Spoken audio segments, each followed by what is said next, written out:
Hey there, YouTube. Alright, hey there, everybody. I'm not sure if this is on yet, but looks like it's good.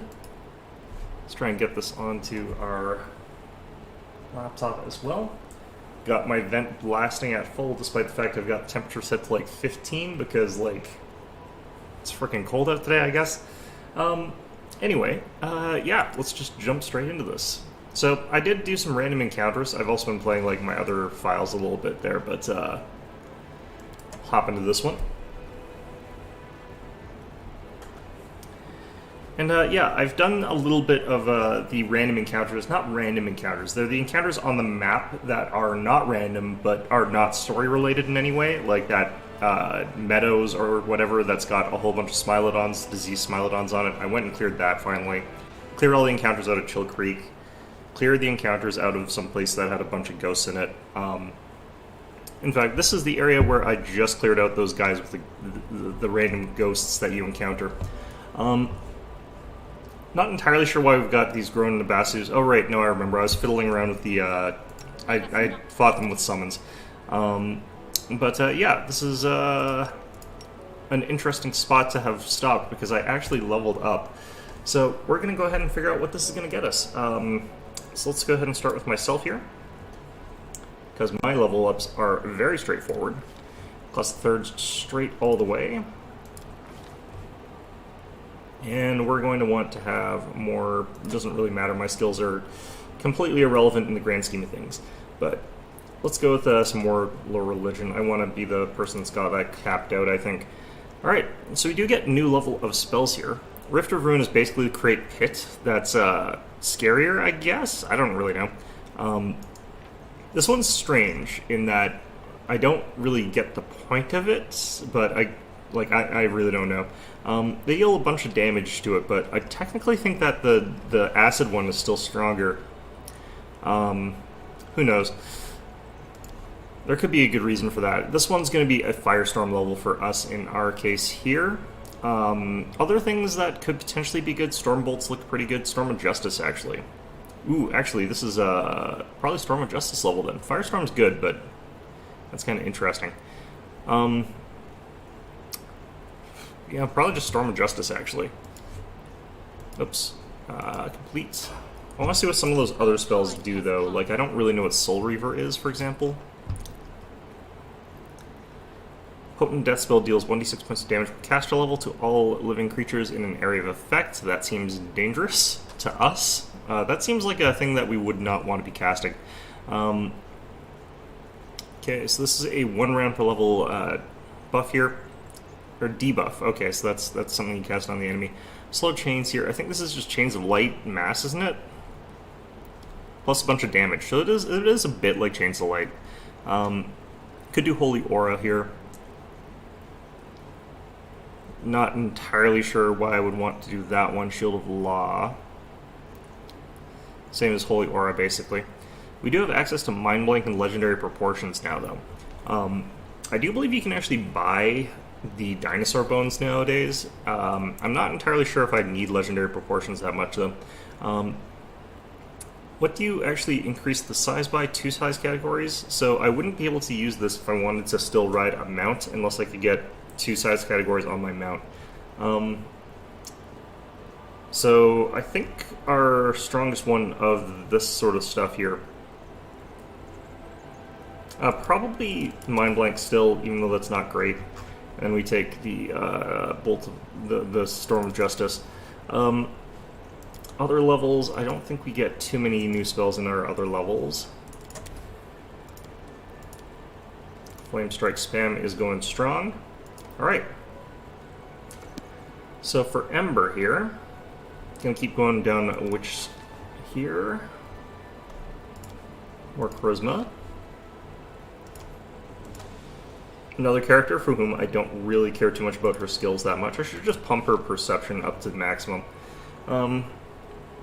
She's still our blaster in a certain way, although we've got a bunch of blasting now. I'll give her False Life just so I've got a little bit more hit point options. It's almost like a cure spell for her that she can just sort of pop onto herself.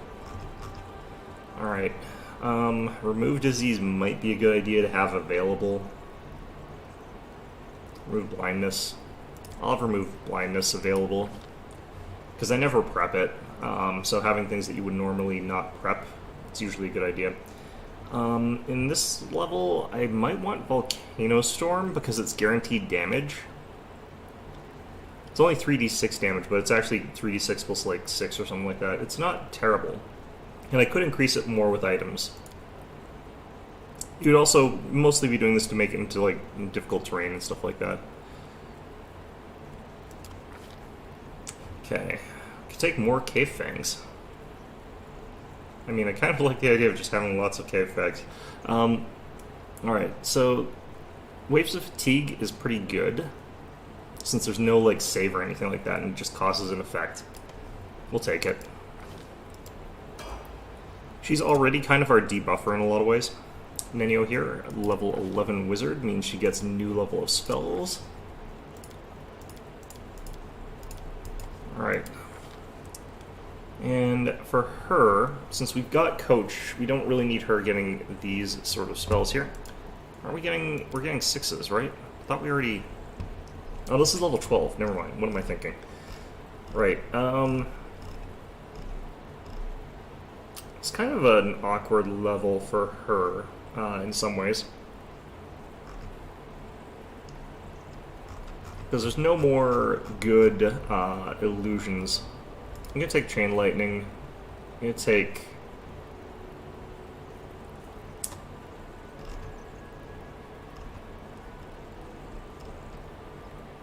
Hell's Wisdom Mass here, even though like it's not going to be that good. It's just that way I can sort of free up Coach from having to learn that one early.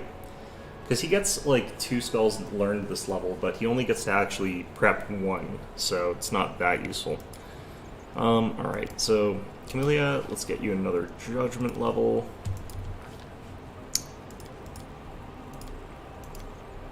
I do feel like this is a really powerful sort of build for her, and I'm pretty happy with the way it's working. But let's just see what we want down here. Having this available on someone is always good, because I end up spam casting. Actually, no, because we've got 24-hour duration ones now. I don't need it on her. Greater Chameleon Stride? No, let's actually do this. Alright, so she can now do 2 judgments simultaneously, which is really, really good. Wildriff, continue on with your Alchemists. Continue on with Dex.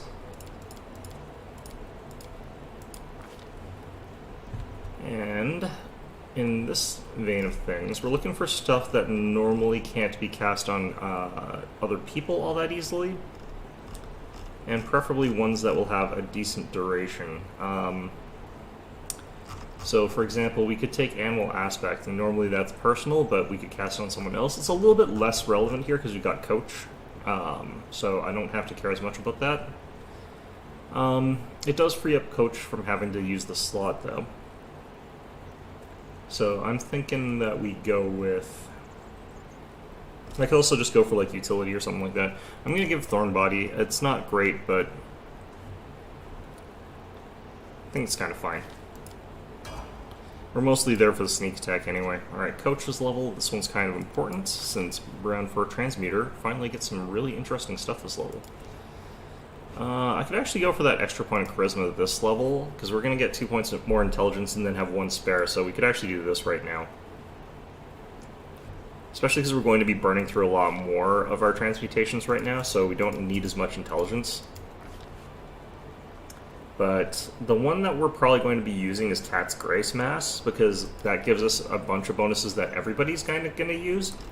So that's actually really good for us. The next one that we are going to want is probably Mass Constitution, is my guess. We do have access to things like Dragon Form at this point in time, which is also good, or we can do Elemental Body. We can actually get to large elementals now, which is pretty good. But the reason that we would go in Bear's Endurance is that it just increases like our hit points for our entire party. It doesn't matter too much because, like I said, we're kind of not going to actually have that prepped. We can only have one of those prepped. Alright, is this one Archibald?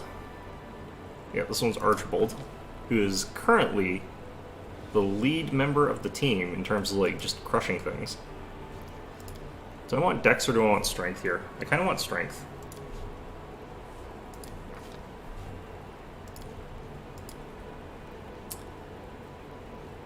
I'm actually contemplating like throwing this into Athletics here.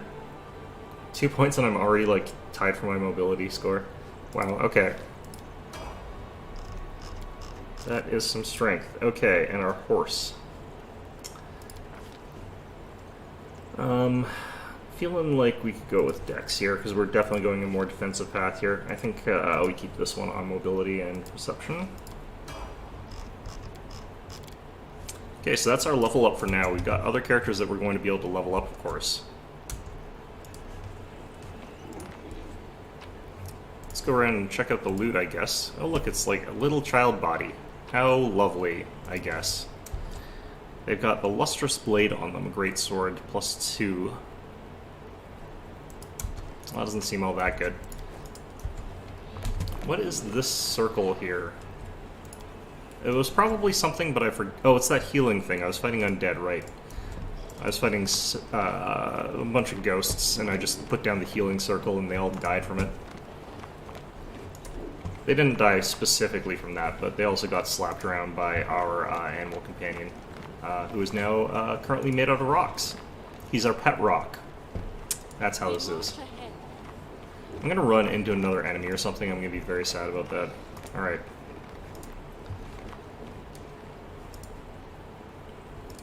So right now, like, this particular team is mostly, like, Archibald centered in that we could just have Archibald run into a situation and start slapping people, and he will kill a lot of things. If we take a look at what he's been buffed up to, it's got an armor class of 51, and he's got an attack roll of almost 40. And his damage is 40 to 47 with a double damage on charge. It's pretty good. He's pretty angry for what he is. Alright. Let's check out, just want to see something here. Okay. Right, we had that for Brimstone. Why do I not have Brimstone with me, actually? Right, well, whatever. Let's head on out of here and head back to base. We'll teleport so that we can rest up. After this part, what I'm probably going to want to do is actually head to that river bend. I figured out where it is. It took me a while. I'm actually not that far from Dresden, but... Oh, apparently we don't have our teleport right now. But yeah, there is where the scrubland, the bend by the river, blah blah blah is. Okay.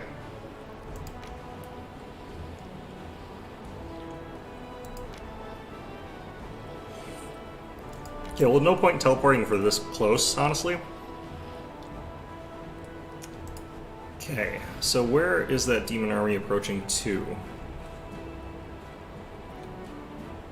I really cannot tell, honestly. Are they heading up here? They might be headed all the way up to the Sorcerer's Fortress outpost up there. Because that angle definitely looks like it's taking it up to this way. It could also be going to Dresden. I don't really know for sure. I'm just going to hang out here because that kind of puts me between both of them in a way that I think works out okay. Alright, let's pop back into Dresden. Let's pop back into our main area, see if there's any updates. Like, our main objective is literally, it's just like, yeah, you guys should wait for some stuff. It's like, some stuff might be happening. It's like, okay, I guess.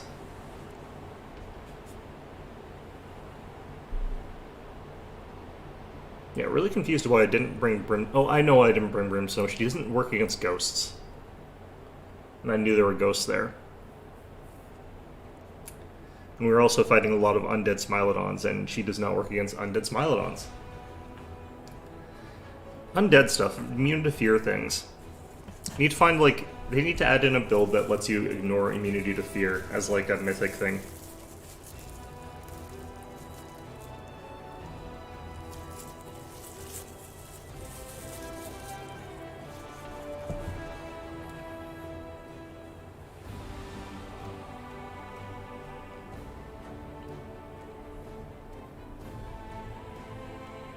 kind of wondering how many like bots we're going to end up having today. Though who knows? It might have actually been fixed by now, because that like YouTube does hate those things as well.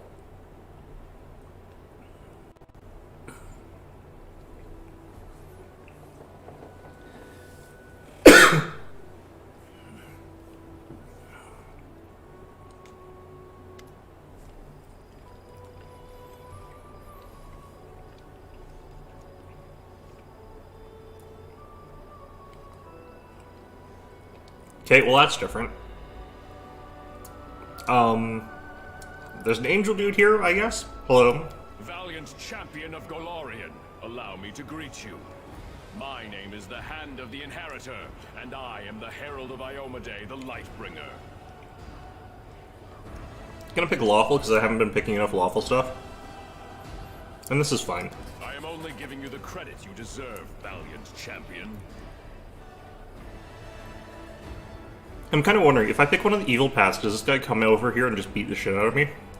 We have much to discuss, champion. You must have many questions for me, and I for you. First of all, I wish to say that I have come here to do what I can to help you. But also because I too need your help. But what I need most of all is an answer to a question that has been troubling me. Alright, if you are here, does that mean I'm truly Iomedae's chosen? What does your heart tell you?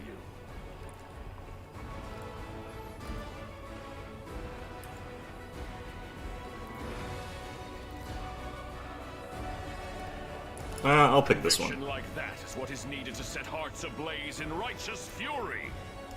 Listen, I cannot answer yes or no to your question, for it would not be an honest answer. Do not wait for me to say, here is the power bestowed upon you from... Sometimes even I am not privy to her plans. I have come to you not at her command, but of my own accord. But I would recognize the light in heaven in any soul, and I see it in you. I can only guess how and why it was lit. Perhaps finding the answer to this question is a trial you must undergo. I don't really know why this is such a thing you would question, because you can technically just travel there in Pathfinder, but okay. Most certainly, with great pleasure. But first, let's discuss the issue. I sense astonishing power in you, akin to my own. But not just that. Many of Heaven's warriors fought the monsters of the World Wound, and among them there was one I especially cherished. My young comrade and friend, Lariel. Well, Lariel's dead, so... Targona crafted holy weapons, and exchanged them as a sign of loyalty and camaraderie. Lariel and Targona both disappeared in those dark years when we lost Dresden and the Sword of Valor. Even I failed to find any trace of my friends. But you carry an echo inside you, the memory of Lariel's sword. I think you mean this, obviously. Yes, I recognize this power as mortals recognize the voice of a dear friend. It's so sad to know I will never again see the one to whom this sword once belonged. That technically shouldn't be true in this setting. Gives me hope. So, outsiders in Pathfinder and D&D, when they're destroyed in the mortal plane, they aren't actually being killed. It's their mortal form being forced back out of the mortal planes. So what's supposed to happen when an outsider, like an angel or a demon or something like that, is destroyed in their corporeal body, their actual essence, their soul, is brought back to the plane that they're originally from, because that's what they actually are. They're not really a physical being. So, whatever. Yes, that sounds like him. He loved mortals, and understood them better than many of us celestial warriors did. Or at least, he thought he understood them. But you say the vision visited you in the caves beneath Canabras? I see now. The suffering of the first Crusaders, whose children were maimed by the demon's strange villainy, was a matter very close to Lariel's heart. For most of us, our only concern was defeating the demons. But Lariel wanted to protect mortals above all else. I think he went into those caves in search of the people who came to be known as mongrels. But demons often use our virtues to hurt and torment. They turned a rescue mission into a deadly trap. They will pay for this sin and others. Forgive me for my outburst, and thank you for your story.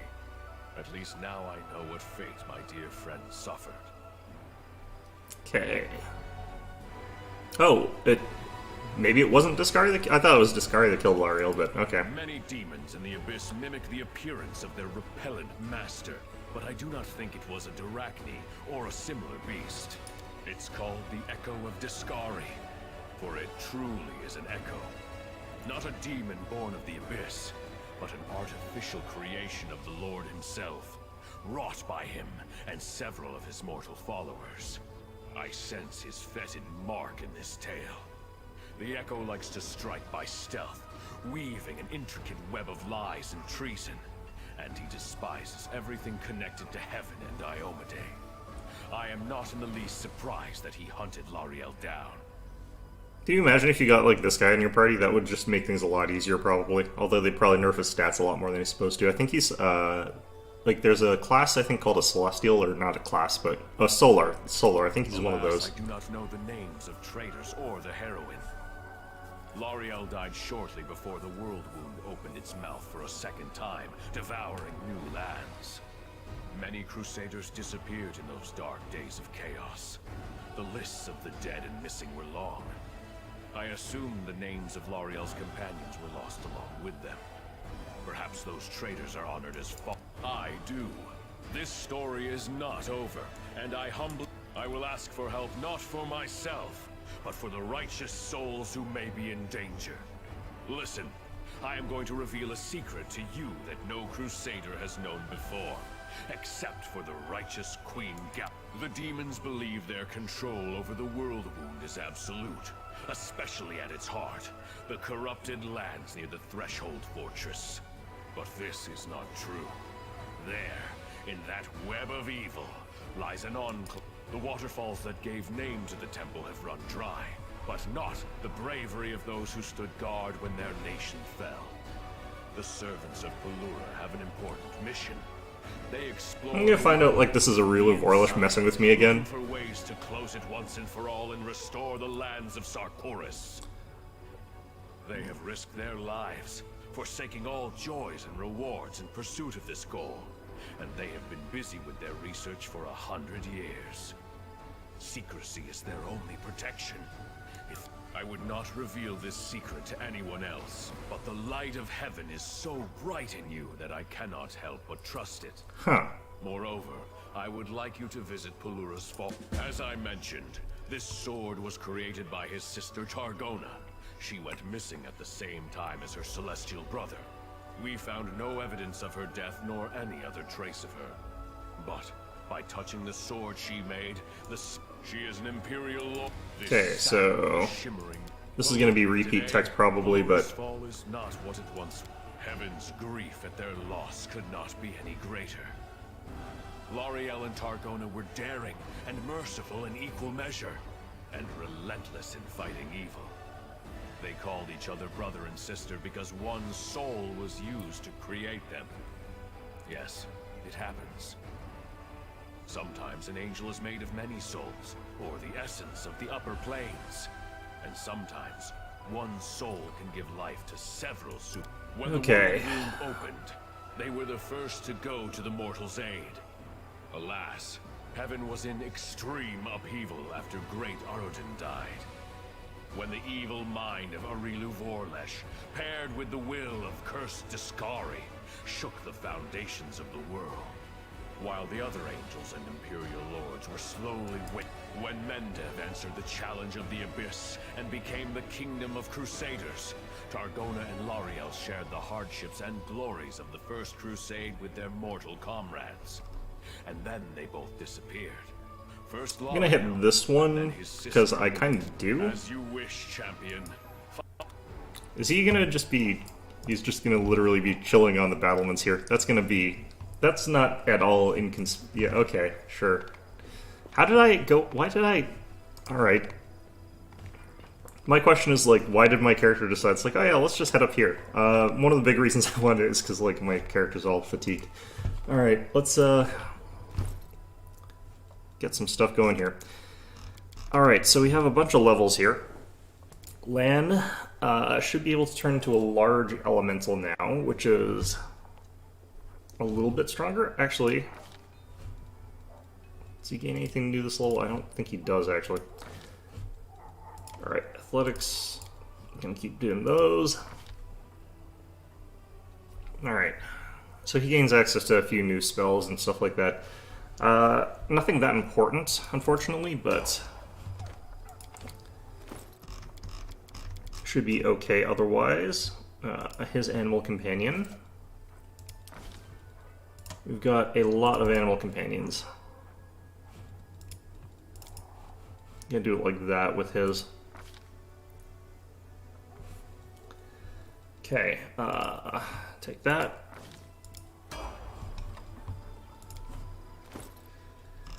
Alright, so man, we have a lot of people level up. That's what I get for taking mercenaries in. Alright. So Sela, Cavalier Beast Rider, we've got the Shire Defensive sort of thing. I feel like actually we're going for Paladin right now, so we'll take another level of Paladin. Another point of Charisma.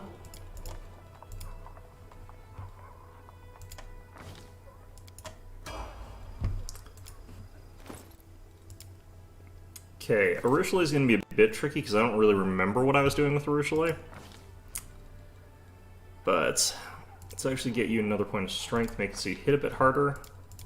Oh geez, look at all these skills. Alright, I guess that's a pretty dead level. Greybore. I think we were going straight Slayer with him as well, just because, like, might as well, honestly. And I think we're going strength with him.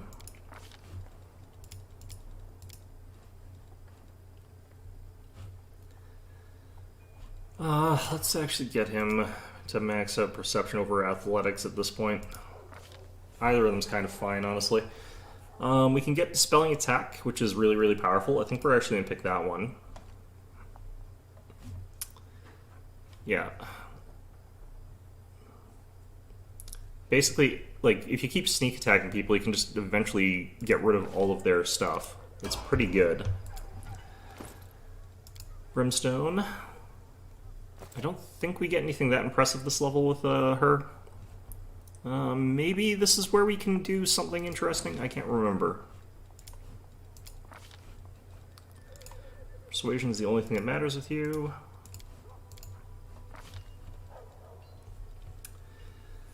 Okay. Oh, no, we can get Wall this level. Okay. Unraveling is actually pretty good for a lot of them as well, but the burn cost is too high for an overwhelming soul type. Because we're generally speaking not going to just be throwing out the regular type of stuff. We have to sort of use walls and stuff like that. Alright, well, definitely. We also have access to Supercharge now, which makes it so that she can get rid of more burn. And since she's got the Kinetic Overcharge, she can also get rid of even more burn. Okay, we need to get to Hell Knight 8, which is still a while away, unfortunately.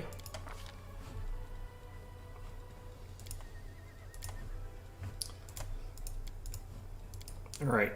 Let's get rid of Charm, actually. Forcible Charm is better. Wait, what? So we can take another Pentamic Faith here, which would be pretty powerful for what we're doing. Right now we've got the Law and War domains and travel. So what we would be looking to do is take something that lets him hit harder.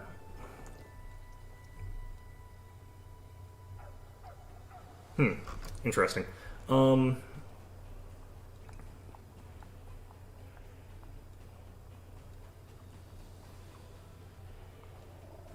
Yeah, I don't think we need any of these that much. This one's enhancement, so it shouldn't stack. Yeah, I don't think there's anything else that lets me hit harder in this area here. So we could choose something that's a little bit like off kilter here. Like we could choose Magic Domain to throw a gnome hook hammer at people, which would be pretty lousy. So is Dispelling Touch. We could take Inspiring Command, which we don't really need. Although +2 insight on armor class is pretty rare. Oh. Hey there, none of this matters. I actually remembered what your friggin' name means. Your weird New York accent name. It looks like they cleared out the bots. I haven't seen any show up yet. Yeah, I think what we actually want to do is take something more like Fearsomeness here.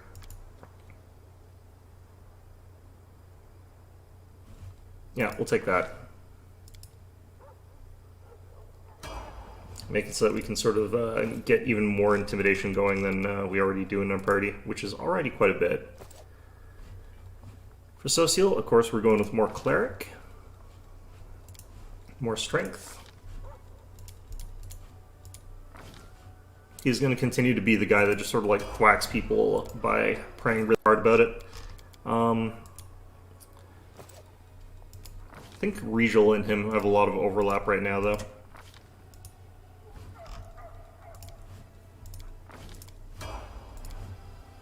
Lord, all this level up. Alright, and then we got the Count here.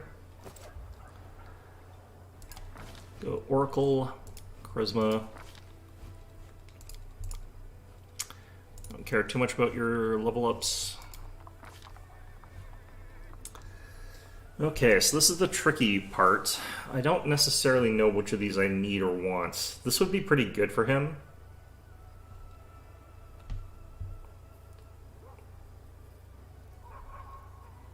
This would also... Some of these healing ones would also potentially be good.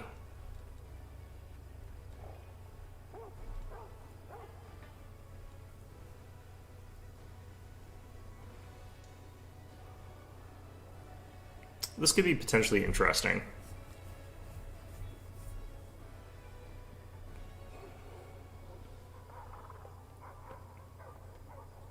It's not very much damage, though. Let's see here. Yeah.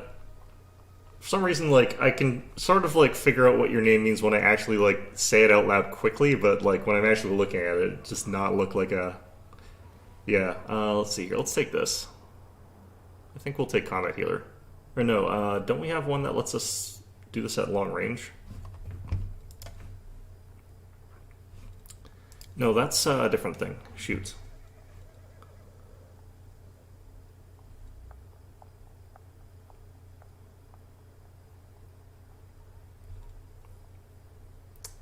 Man, I cannot remember which of these I would want to take here. Yeah, I think honestly Nature's Whispers is our best bet for him. Makes him a lot more durable, which is not the most important for this character, but kind of want to have it. Alright, don't really want to be walking up to people to touch them. Let's go with...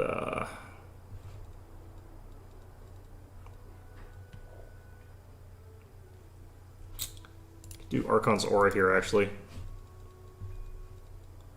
Having access to a bunch of Crusader's Edge might be okay, but I think what we want is actually Greater Magic Weapon on him. Cleanse would probably be the smart option here.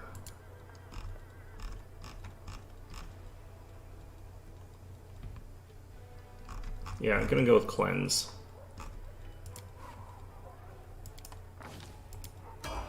There we go. We finally done leveling up. Oh god. Okay, one more.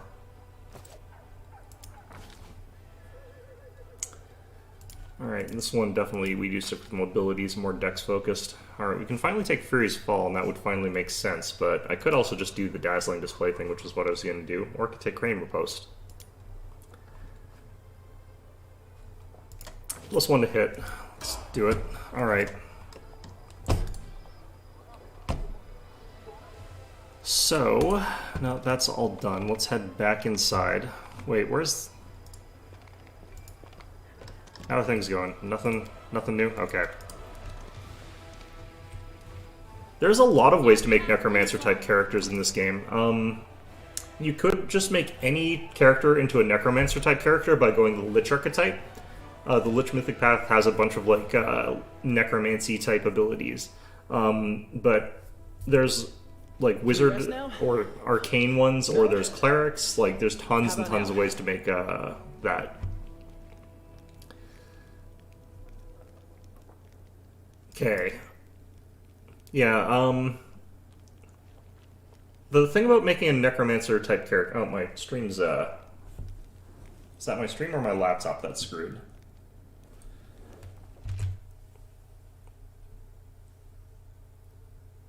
Looks like it's my laptop because I can see it looking fine on this end here. I think it's my laptop. But the thing about necromancers is that there's a whole bunch of different ways to make a necromancer type character, and there's a bunch of different types of necromancers in terms of what they're doing. So raising dead or using curses and stuff like that. Those are all different things. All right.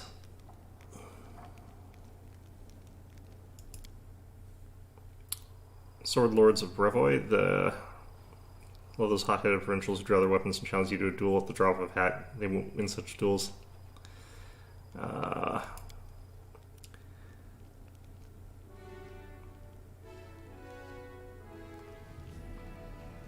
Isn't Numeria the place with all the weird technology?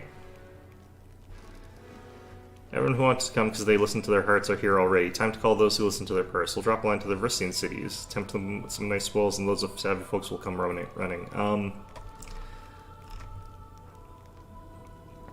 Inquisitors specialize in slaying spellcasters. Duelists, capable of parrying enemy attacks. Barbarians, powerful offensive infantry. We kind of already have that. Good at flanking. Sorcerers.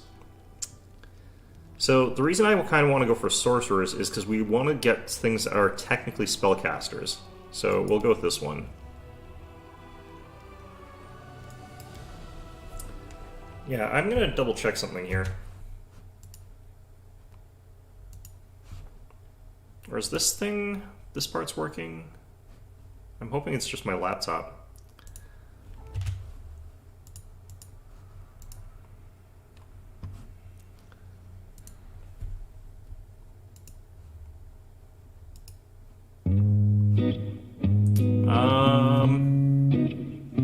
Okay, yeah, no, stream, my laptop crashed. That's what's going on here. Okay.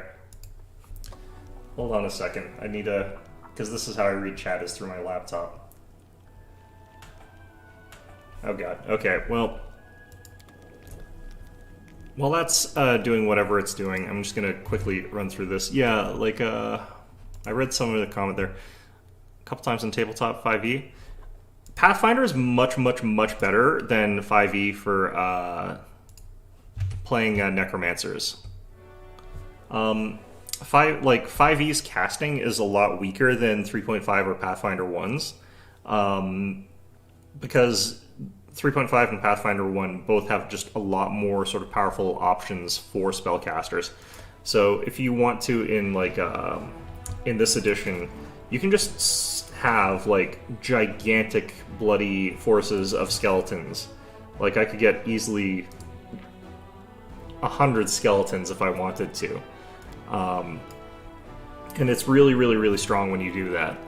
So it's just a much different sort of mentality and system than you get from 5th edition, where everything's supposed to be a little bit more balanced, because there's no way you can balance having like 100 skeletons in 5th edition if you wanted to, but you could have 100 skeletons in 3.5 or Pathfinder 1.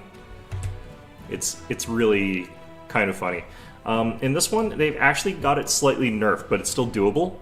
In 3.5 or Pathfinder, skeletons are permanent, so you find a body and you raise it using necromancy, and then you have to bind it using control undead.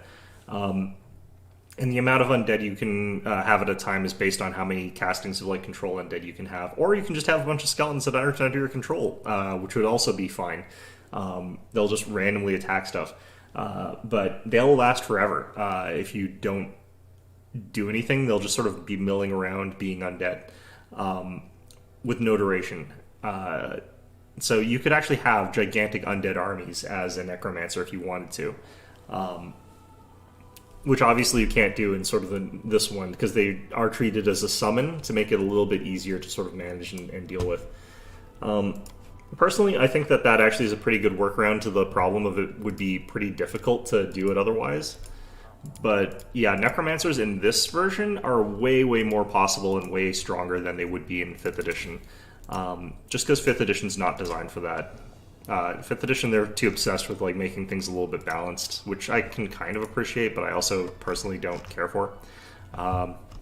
Just not my type of thing, really. Alright, what do we want with this guy here?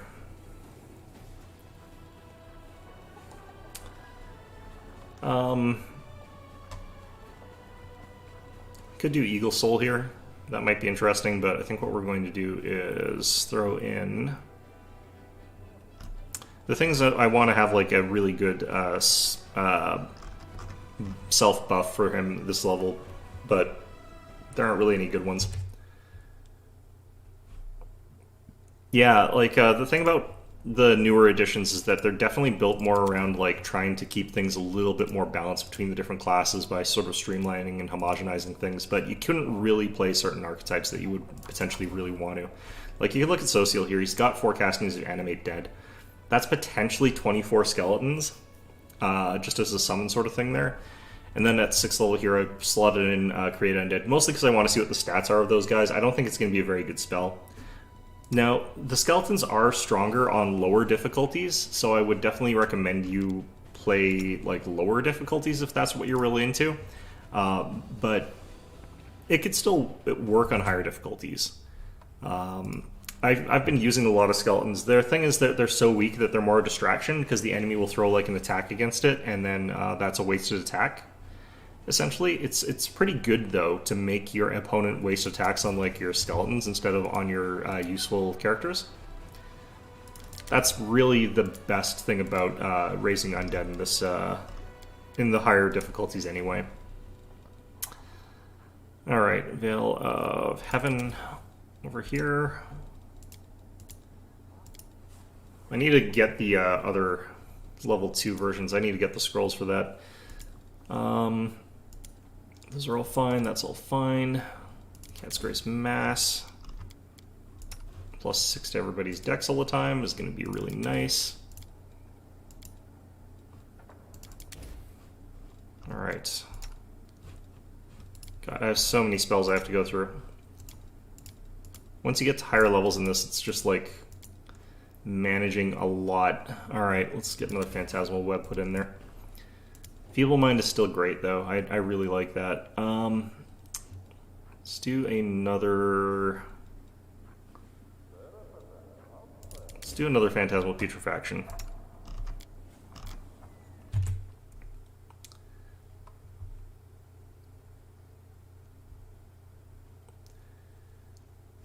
Well, it's a comparative thing. Like 5th edition is really balanced compared to what I'm used to.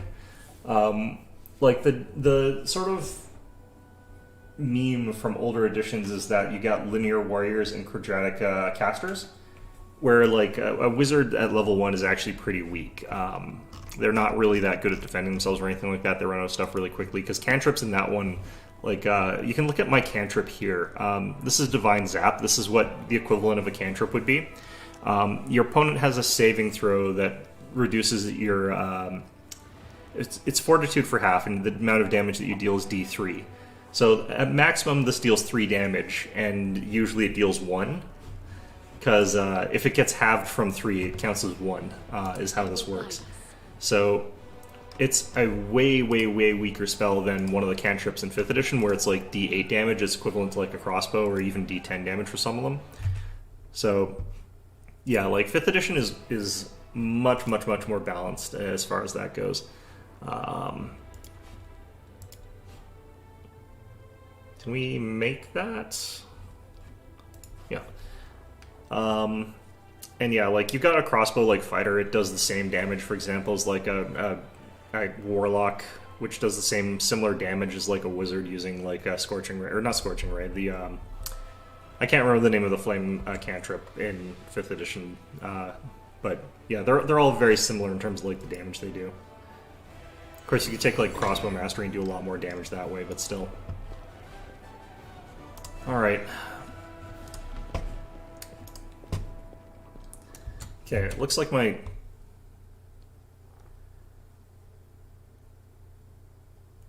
Yeah, I mean, it's partly my own fault, though. Like, I did decide to have, like, this many animal companions. I probably don't need this many animal companions, honestly. I personally don't mind it, because, like, leveling up animal companions is actually pretty quick. It's just, you often forget to level up your animal companions if you're like me. I always forget to level up my animal companions. It's bad. How are you guys all doing here?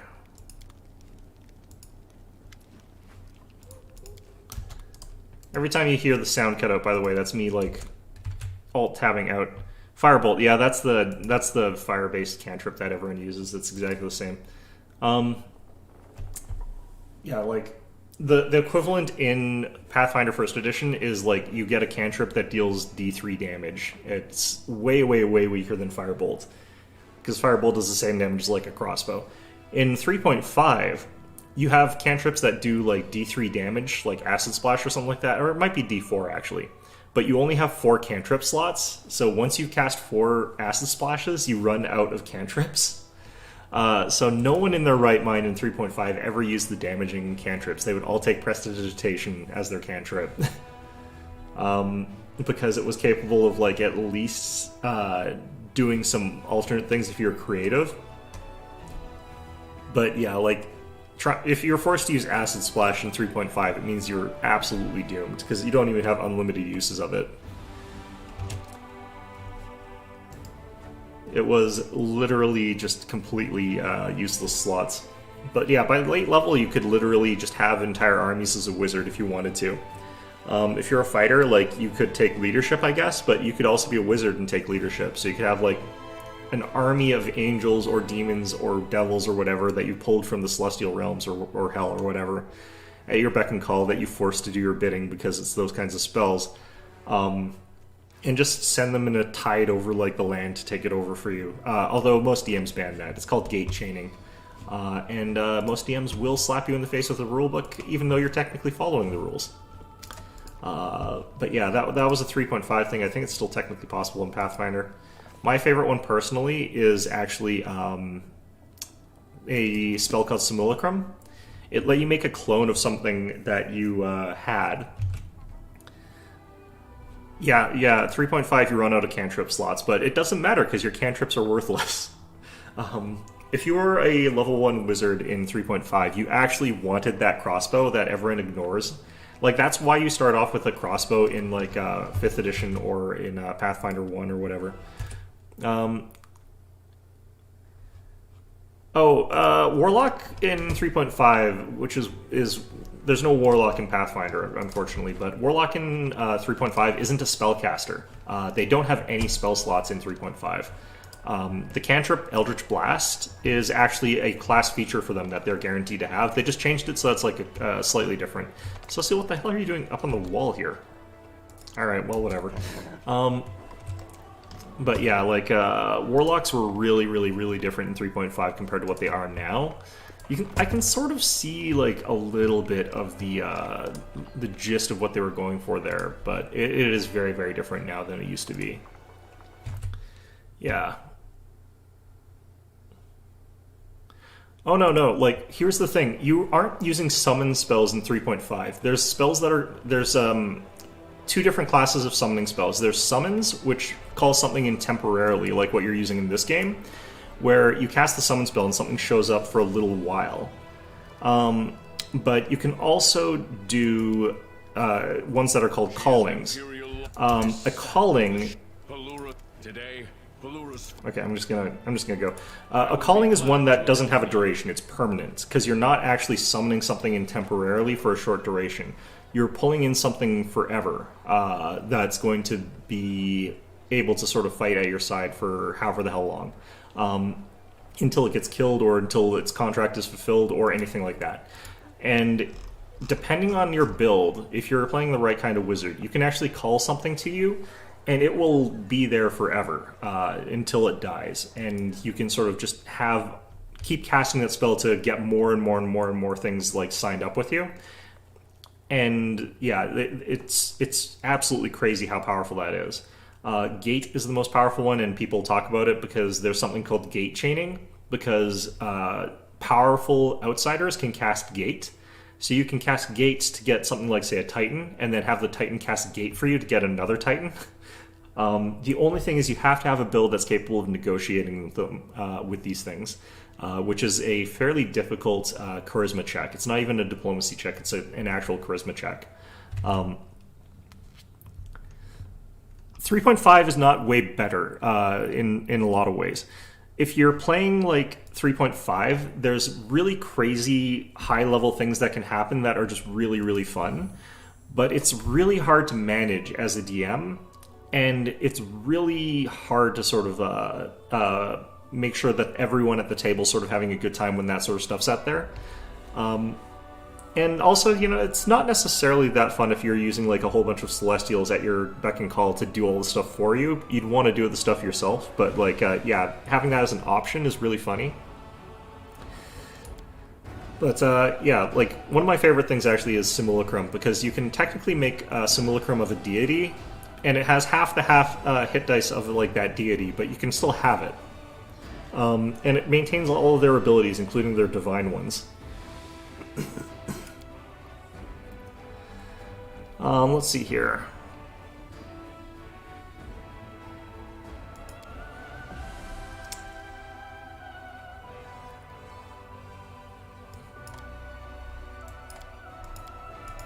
I'm trying to remember who Polura is. I think that's deity of like travelers and stuff like that. Gate chaining is actually pretty fun. I do like it. Yeah, use summon greater demon plus player binding. Yeah, that's about as close as you're gonna get in 5th edition. I think the main problem is like they made it so that there's not as many spells that you can have active at the same time in 5th edition. They deliberately made sure that that doesn't happen. But in 3.5, you can have as many spells as you want active at a time. It doesn't matter as long as you know what the durations are. And if you have durationless spells, it's like, yeah. Okay, I might have to actually fully reset my stuff. All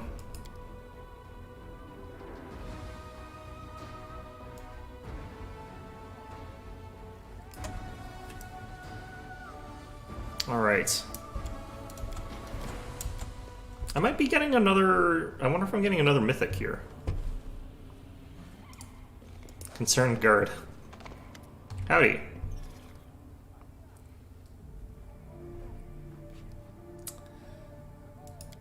Okay. Do I still play? Yeah, tabletop? Yes, I do. I'm actually DMing a campaign right now. My campaigns are actually completely divorced from what is technically in the rules of D&D, because I've been playing so long that, like, we no longer are interested in standard rules. No, I'm playing a 3.5 campaign setting that has gone so long in terms of, like, the setting being continual that it's no longer a fantasy setting, because we're just like, well, what's the setting like 1,000 years in the future or whatever? So it's actually a sci-fi fantasy setting using the 3.5 rules. Unfortunately, like, my players are all very, very creative, and I'm overly willing to let people do things. So, yeah, it's... yeah, my games tend to end up being a little bit bonkers in terms of things that the players are allowed to do, because they're really allowed to do literally anything that they want there, which... has ended up with some very strange storytelling. I really like that, though. The fact that you can end up in a situation where your players are doing something completely unexpected. I complain about it to my players a lot, but honestly speaking, I kind of prefer that. Alright. Yeah, I'm also playing in a 5th edition game. It's only started, sort of, so I don't really know too much about what that's going to be like. So, who knows, maybe it'll be really good. But we're really early days in that one so far. We should move. I'm trying to think here, like, what are the odds that I'm going to need, like, a ton of my buffs? Also, why did I lose all of my... What happened to all of my points here. Alright, whatever. Do I not gain them back when I rest? I don't think I get these back when I rest. Oh, shoot. Okay, interesting. Let's chop one of our top level spells, I think.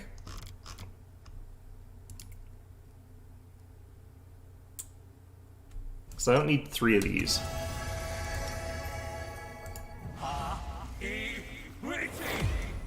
Oh, shoot, I forgot to supercharge. It doesn't really matter that much.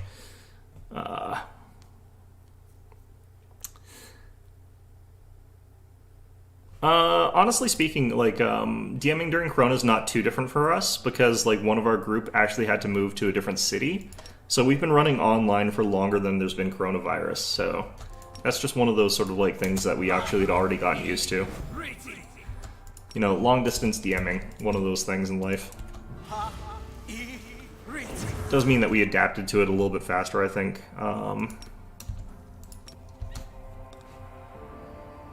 Yeah, I can't really blame them, though. I'm probably, like, just as, like, crazy in terms of the stuff that I do when I'm playing as well, so... Yeah, I can't honestly complain about that element. I mean, you can see how much sort of weird min-maxy stuff I do in this game. Like, you can look at Archibald over here. He's just got his 53 armor class and his 56 strength. I mean, that's just standard, right? I didn't even do this properly because I don't have, like, the full amount of, stuff here. That was easy. Oh, jeez. What the heck? Oh, jeez. Oh, man, that was close. Am I... Wow, okay. Okay, we're getting to that point where, like, skill checks actually matter. Alright, yeah. That was interesting.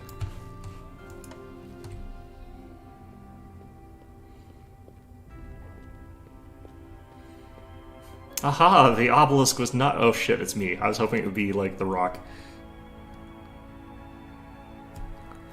Alright.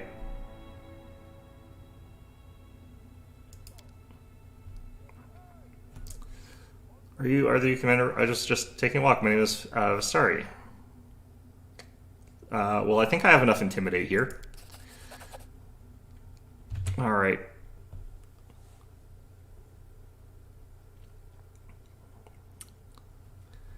I think actually one of the things that really helps the longevity of a group in D&D is, like, find people that you know in real life who are, like, your real friends outside of D&D. That way, even if, like, you sort of, like, drift away from D&D for a while, you can always sort of drift back into it, which is sort of what happens with my group, because, like, not all of us are always playing D&D.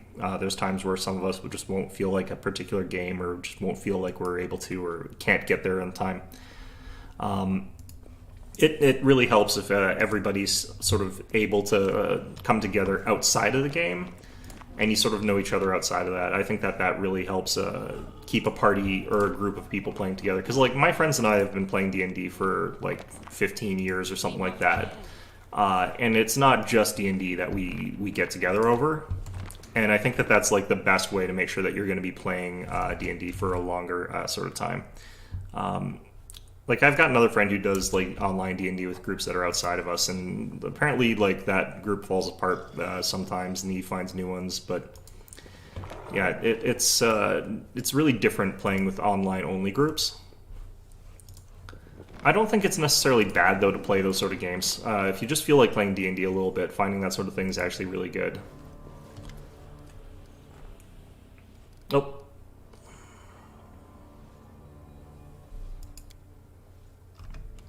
Okay, trying to flip between things and actually read all this tasks. Well, I mean, you could also do family. Like, a bunch of the people that I play with are actually family members with each other. That's something I actually hear is quite common among other groups, although I don't play D&D with any of my family, but it just depends. Okay, I'm going to reset my entire laptop here. Power... Because apparently my laptop is just completely screwed. Okay, apparently the degree to which it is completely screwed is that it won't even power off properly. Alright. Let's see here. Temple, stars are always visible. Ever hope to go in place to studies when the survivor reporters we leave Plurus fall. All the work we have ever done in the past 100 years will be lost. Way to heal world wound, blah blah blah. We have achieved much over the years. We have disproved numerous theories and trialed various research methods tracking oscillating energy levels. Let's see here. We'll imbue a mighty artifact with both power given to us by Plura and the memory of the priestess of Socorus. It will weaken the connection between the Threshold Fortress and the Abyss. This artifact will clear the sky above the fortress, set sacred northern stars ablaze. Even if this doesn't heal the wound, it will give strength to those attacking this monstrous heart. Socorus. Okay. More than some, but not as much as I would wish. Been to the Threshold, the fortress where the outlawed spellcasters were held, and where Aurelius conducted a monstrous ritual. I even saw the betrayer in the flesh, though only briefly. Blah blah blah. Okay.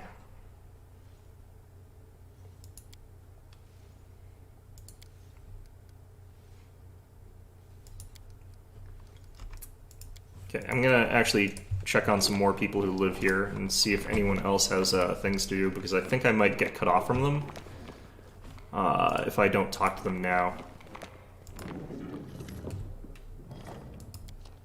Man, there's a lot of dialogue. Oh, you can keep chatting. I don't mind flipping back and forth. I'm just complaining because it's hard, but yeah, at the same time, it's one of those things where it's like, I probably should learn how to do that. That would probably be a smart thing.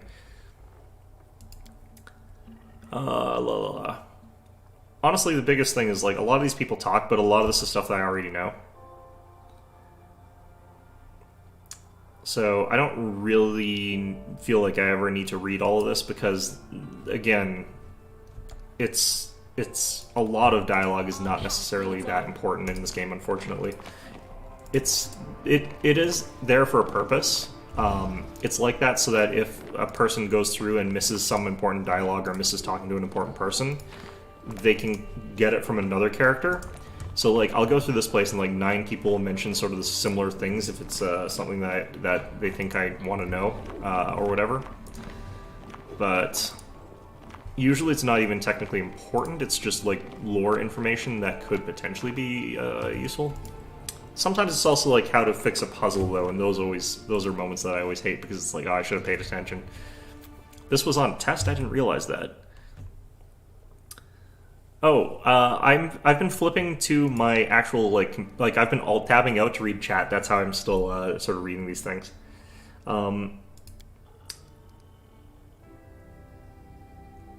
Let's see here.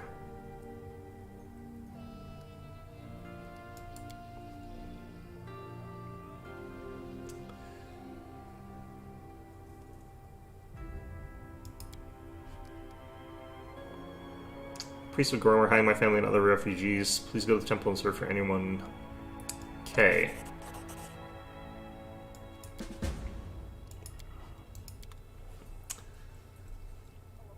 Shrine of Gorm near Winter Sun.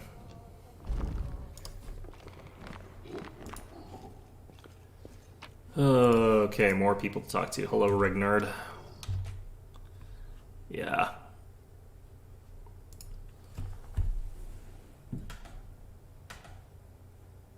Okay, restart. There we go. Finally got my laptop to start restarting, although who knows if it will.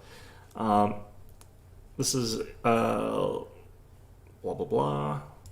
Okay, Undead Room near the entrance to our caves. There were once great warriors, but now they're just corpses raised to undeath through some foul ritual. I've become very interested in one of them. You say I studied the history of Sir Chorus, great ruler named Albert blah blah. The Rage of Ice. Feeding undead that was wearing ancient armor and wielding an ornate sword. I almost lost my mind.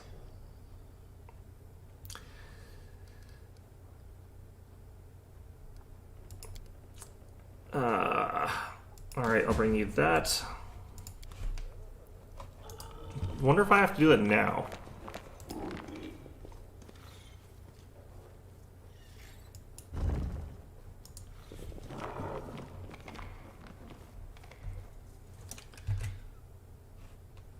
Oh yeah, no, take your time.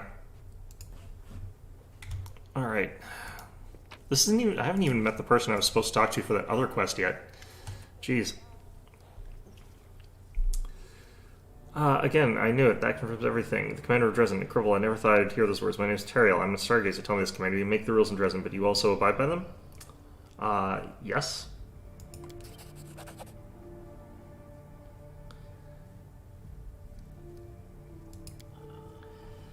No, blah, blah, blah.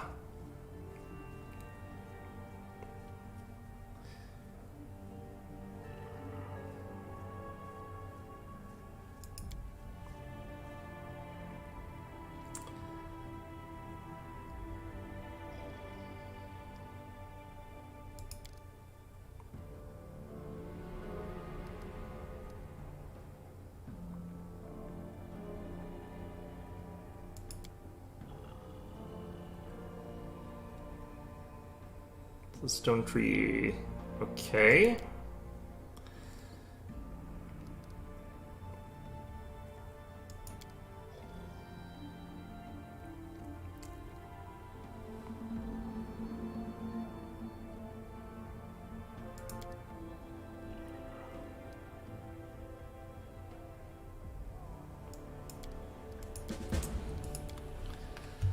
What a weird place this is. Okay, so there's that person I needed to talk to about the person who was doing the weird blah blah blah. Qatar was back here. Apparently someone's jealous because you're cheating on them, except you're not actually because you're not together. Wait, how come? Great. Wait, what am I actually supposed to do for that quest then if I don't just ask him? Let's see. Oh god. Let's see here. Mythic quests. This is to get to another one here. Okay. Yeah, this is what I was blah blah blah. Ambush the trader, talk to Chris Street, Rainhills, blah blah blah.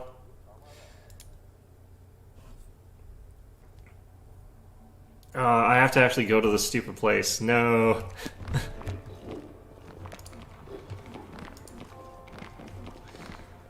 God damn it. Okay. That looks wrong. Okay. Wrong place.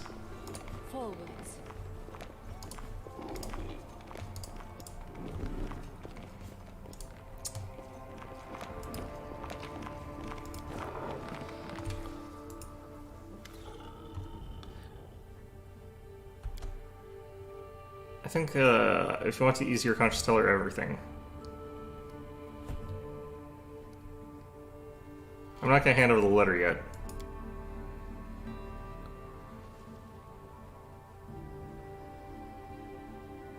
Okay.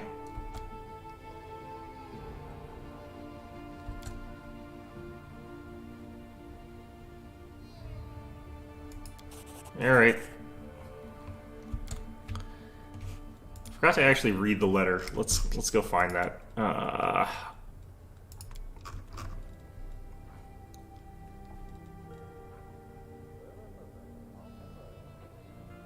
There we go. Okay, that would be the letter. All right.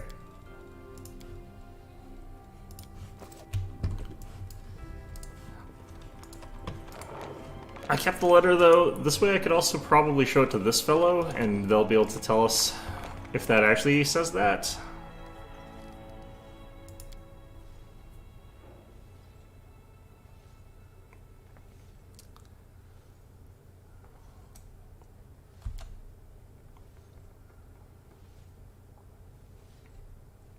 Okay.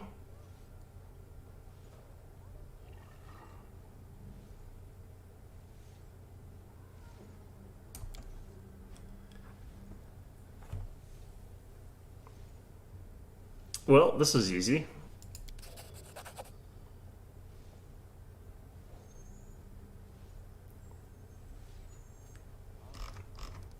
All right. Thank you for your time. Okay, where do I find that undead? said it was near the entrance of this place, but I wonder if we can actually get there without, like, fully just leaving. Oh, I probably have to talk to those other guys.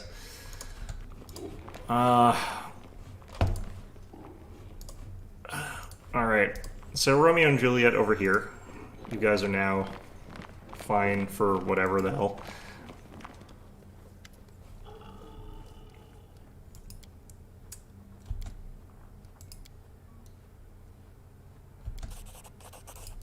Great.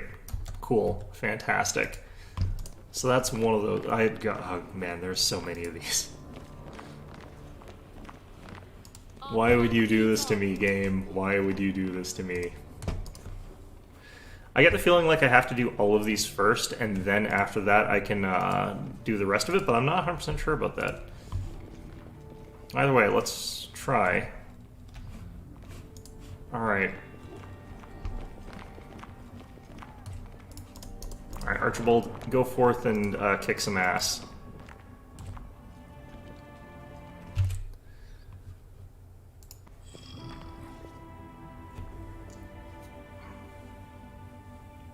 Oh, we're fighting an undead. I should probably cast some other buffs on this guy. Is it raining blood here? It's raining blood here. Fantastic. Did I actually bring someone with Death Ward? Yeah, Death Ward. There we go. Actually, I've got 24-hour Death Wards. Only one of them, mind you, but...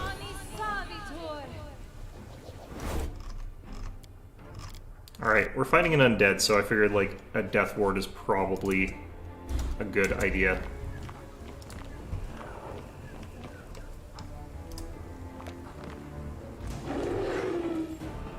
And then I got ambushed immediately by a just crap ton of ghosts. Fantastic. Ow. Alright, let's reset this fight. Because I don't want to have to cast Restoration. So what we're going to just want to do here is just have everybody in stealth at the start of this, because it's a scripted fight where they'll automatically rush towards, like, the party.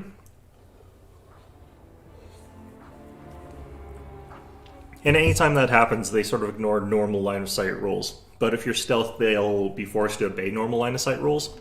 It's one of those situations where it's just like the game's cheating a little bit, so...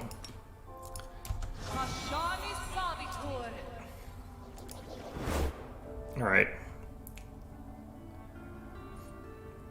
To make this a bit faster, I can also throw down, like, a thing in front of there that's gonna cause a bunch of AoE healing.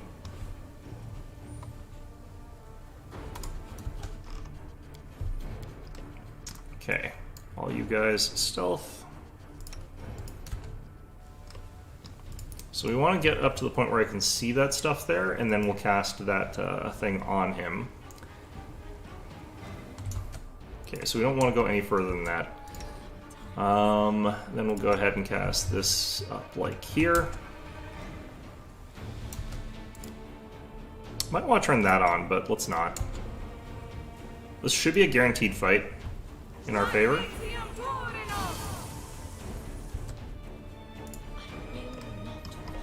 We'll move ourselves back there.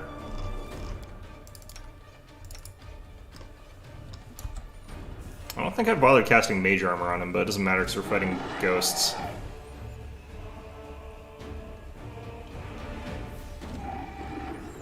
Yeah, and this is why Death Ward is good.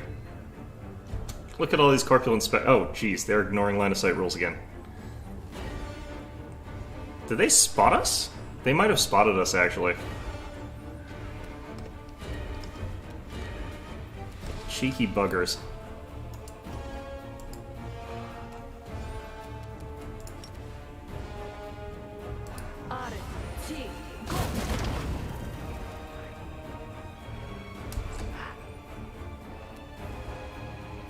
Looks like they took the damage for Radiant Ground somehow, and I'm not entirely sure how that's possible, because they shouldn't have. Because they certainly aren't on Radiant Ground right now. I'm kind of feeling cheated here, because, like, I wish I could split the magic missiles like I'm supposed to be able to. Alright, Camellia, let's give you... Actually, no, let's turn your weapon Ghost Touch. So we're going to turn on Spirit Touch enhancements. Weapon enhancements. I'll cut you wide open.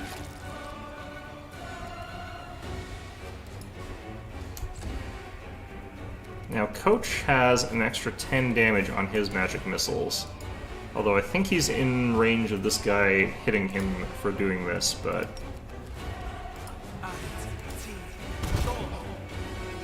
Nope. Okay. Goddamn cheaters. Alright, so this is gonna be 0 damage, but whatever. It's fine. And over here, you get a slap.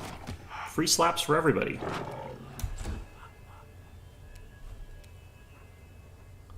Bloody cheating game. Alright. Unfortunately, I don't have any really effective blasts for this situation here. In terms of like shape or anything like that, I think we just hit him with a normal. Got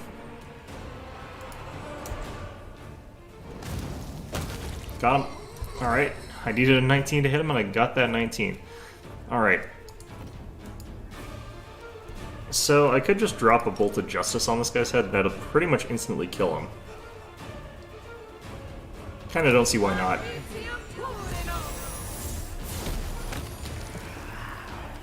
Up here is Ghost. I like that I got to turn around and smack that guy in the face for that. That's so good. Okay. Okay, all you guys stealth again. Freaking cheating game. Alright.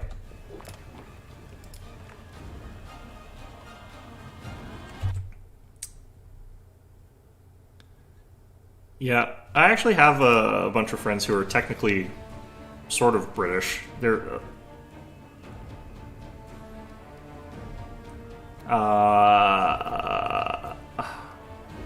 Wait, what the heck? Yeah, I actually have a bunch of friends who are technically British. They're mostly Irish, actually. So I have learned how to call people a langer for doing things.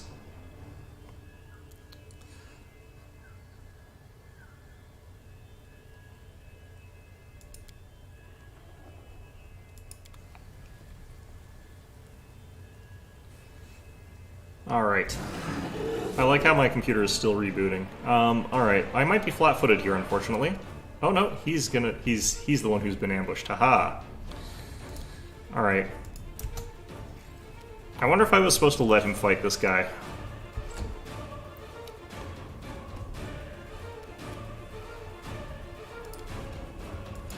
Could very well be the case. But realistically, I think that guy would get absolutely destroyed, so... Although he is still standing on this, this sort of holy ground here, so who knows. Definitely going to go with, I want to go with Destruction and Protection, probably. No, let's go with Justice and Destruction. Alright, maximum offense. Oh god, why? Let's try rotating the camera and being a little bit closer in there. There we go. Nice. And he took 13 damage from Jericho. Alright, the unfortunate thing is I have not gotten close enough to like do the defensive stuff that I need to do, but hopefully we'll get in there on time.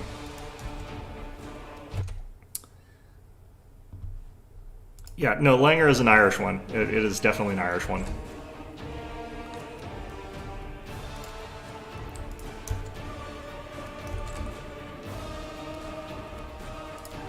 Yeah, so not only do I speak like some British slang sometimes, I will specifically be using like Irish British slang, or maybe even just Irish. That might not even be British.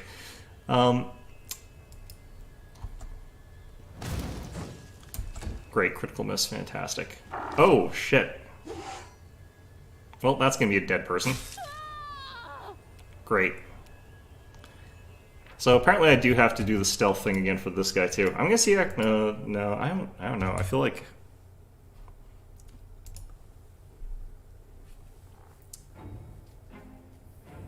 Yeah, I am not entirely 100% sure actually if I'm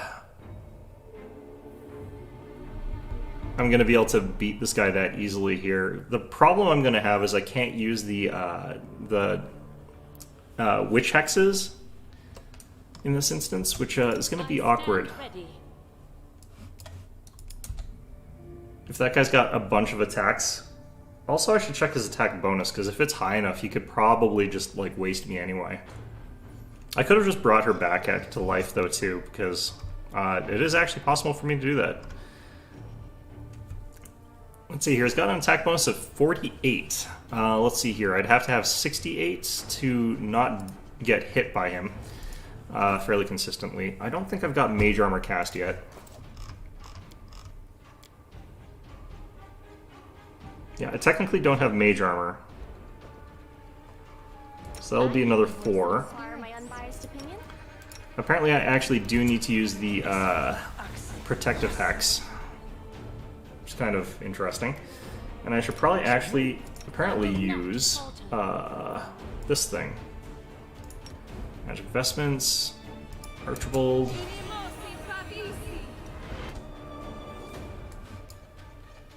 And I think I know what happened last time. I'm going to try doing this. I think what happened was, like, when those things took damage from Jericho, I think they technically counted as, I counted as attacking them. And I think that's what did it. Oh, let's see here. We're up to 60, so we'll get up to 68 once we're...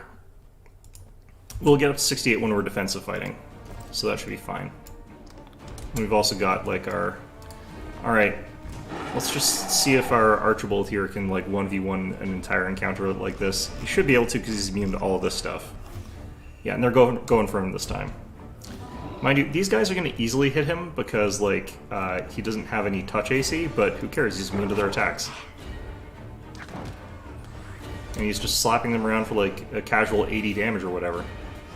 Once everything's attacking him, I'm more comfortable running in and using that ability.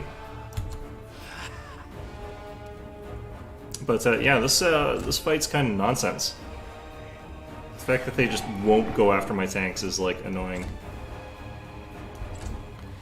Alright, so they are all attacking him now. Once we get to the point where everyone is being attacked... Oh, I wonder if this actually is what... Maybe I can't cast this because that'll cause them to sort of show up for the next fight too. I could Flame Strike though.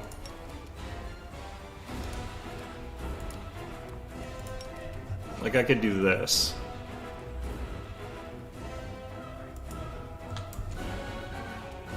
Oh, just out of range. Alright, that's fine.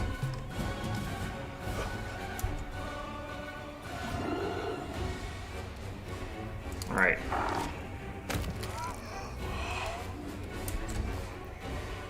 You gotta remember to, like, attack slightly further away targets that I automatically move in, or automatically do the second attack. God. Camera angles here are so bad. Okay, I'm gonna try and get to zoom in, zoom out in the... Yeah. Doom of every tank, yeah, basically. Watch this thing, though, gets, like, that double natural 20 or whatever. I'm pretty sure, like, what was causing that was the ability to... Like, the fact that these guys were taking damage from, like, someone else, though. Pretty sure that was it.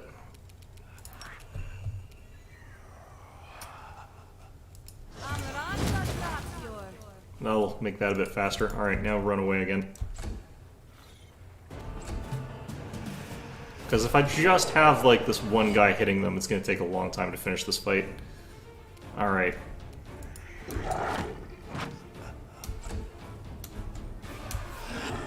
It's already going to take a long time to finish this fight regardless, but... Guaranteed wins for the win.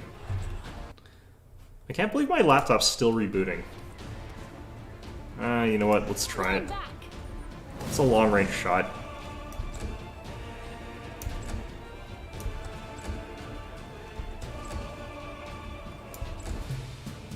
Alright, I should be using Destruction Judgment. It's fine.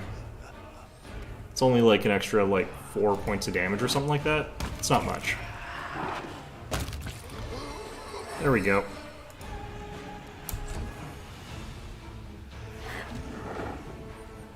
Okay, I kind of want to have him run up and use a magic missile here.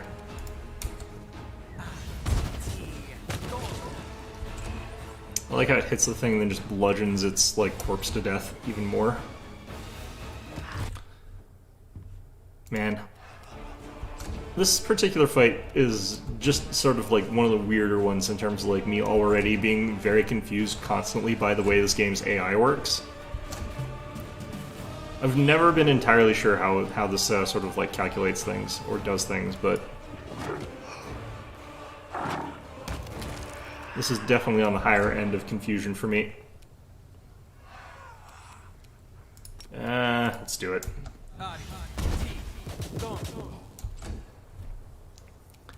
I love those 7 damage magic missile hits. It's just like so much for such a low investment. Albeit, these guys actually have a lot of hit points. They've got about 120 at least, around there. Somewhere in that vicinity. This should kill him. Alright, so we're going to go ahead and run everybody back here. And we're going to hit stealth. And we're going to wait till this guy rolls in and actually makes his attack. Oh no, that's the wrong button. Okay, there we go.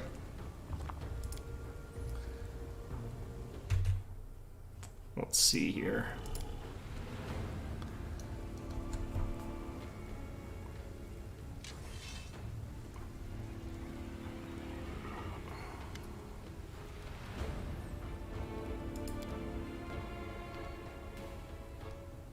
I really feel like he's going to get owned if I let him fight that, so...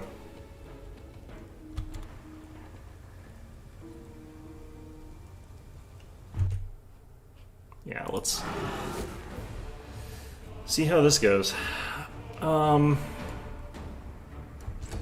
Stay hidden. We're actually going to use Judgment Protection here. And we're going to max that with Judgment Justice. And that's going to bring our armor class up to 62, and we should be up to a 70 once we smack this guy. Ooh, he has got some armor class to him. Okay. So he's done his attack routine, so that means that I can probably safely run in with everybody else now.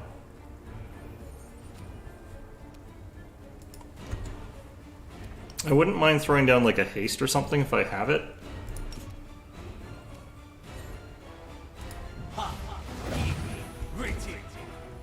Horse was pretty irrelevant here. Why am I visible all of a sudden? Oh, geez, I was talking. That's what did it. I could have been up there doing this thing. Okay. So I do want this stupid fight to at some point end, so I'm just going to cast this. Which, does mean that he's going to take damage. And we are going to just make sure that he can't natural 20 his way to victory here. He now has to double natural 20 his way to victory. Because up his. Alright, Nenio's kind of not that useful right now since he's undead. You're also not that useful because he's undead. So you run up to here.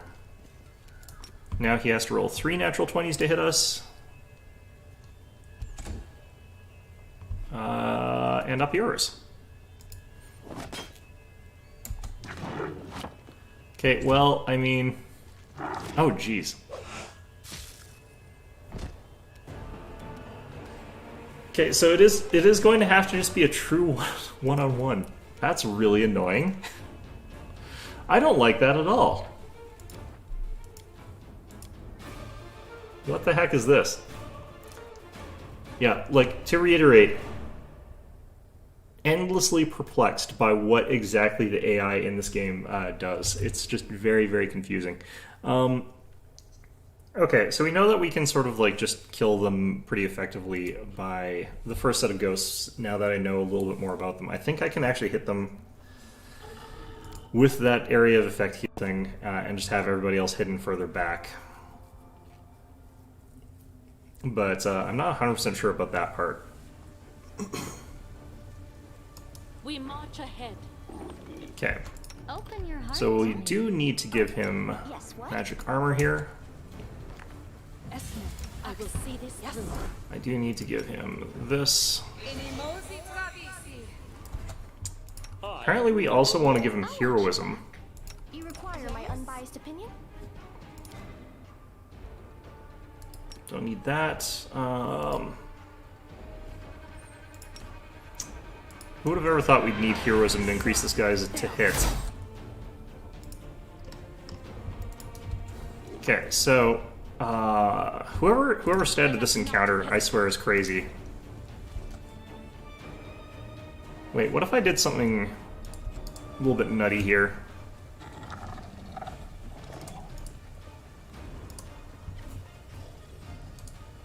Need to be kind of careful here. Let's turn on our maximize rod here, Rod of Mysticism. Let's drop that about here. Let's drop another one about here. Let's run you back.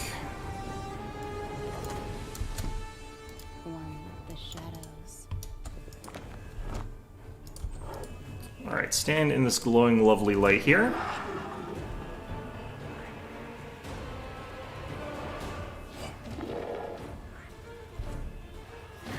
Nope, they're not attacking my other dudes. Cool. Now, unfortunately, this is going to be a very strange fight.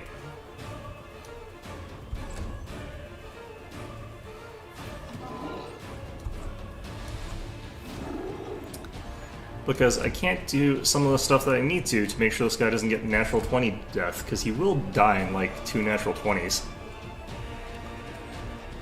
So that's fun. I think these things die in like 3 rounds of fighting.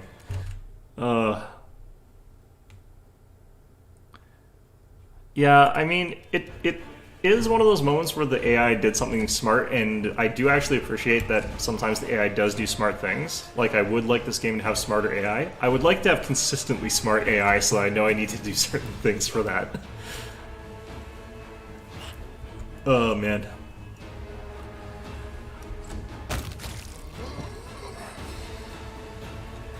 Yeah, this is working pretty well.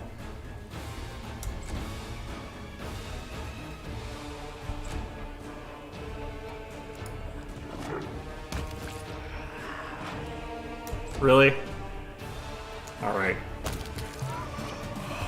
Okay, so make sure everyone is crammed into this tiny little corner here.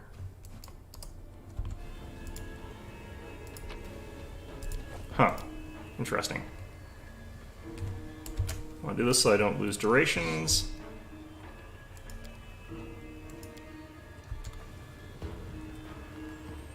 If I go after him, he's also got a decent chance of just beating the crap out of me, but maybe we'll get lucky. I don't know. He goes before me, too. How?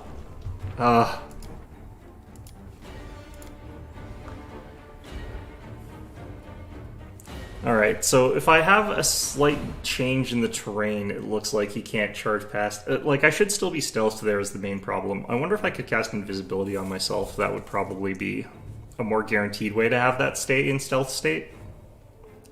Like, cutscenes that drop you out of stealth state, or, like, take you off your mount, or do other things that are kind of like that, are really annoying. Man.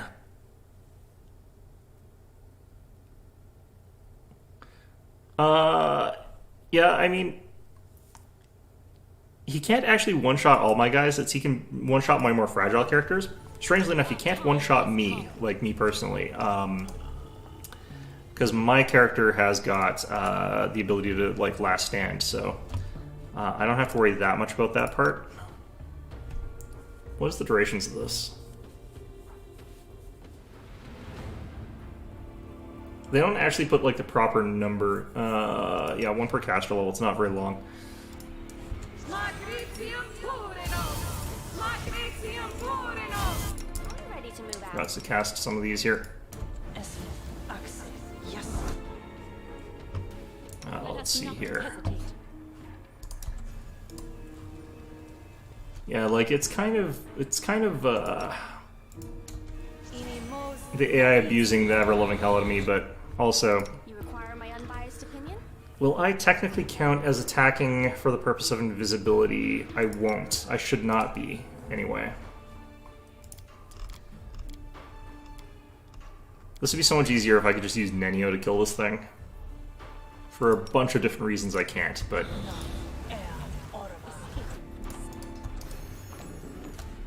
Okay, let's get all of you guys into stealth state. I need to be not only in stealth state, but somewhere that's not going to be in line of effect. Actually, let's have you cast. I'm losing duration on this stuff, which I'm not happy about, but...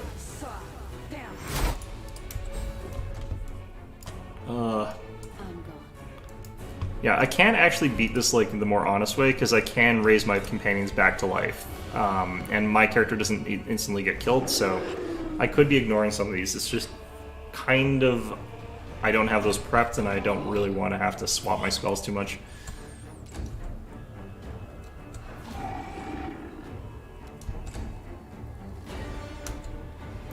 This is also one of those ones where it's like, if your understanding of the game is such that, like, you should be able to beat it, but the way they've changed it out, it makes it so that you can't beat it that way. It's always kind of irritating, but... Oh, God. Okay. I cannot see.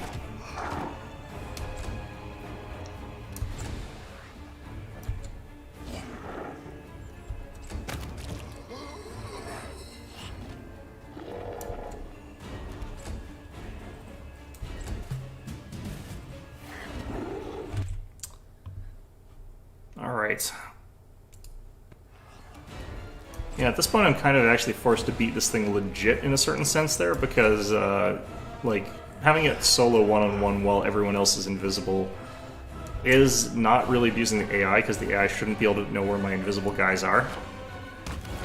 Although it does cheat, so it does, so... I guess there is that.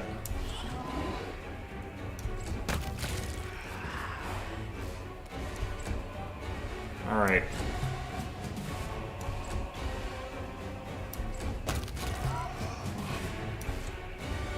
Okay, so I'm invisible and I'm tucked in that corner that way.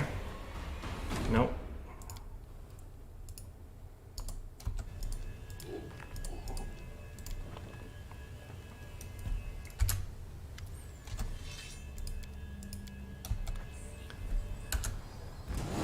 Okay, so we're still invisible because we're still invisible. Okay, that was close. Okay, I have to go Judgment Justice, and I think we can go Destruction here, because I think we... No, I'll go Protection, because I think he can hit on an easier number under some circumstances. And unfortunately, I still can't run up and do anything here, so that's lovely. Maybe I should get Nenio to Greater Invis me. I'm going to do that, actually. We'll try and Greater Invis so that I can hit him with some other spells.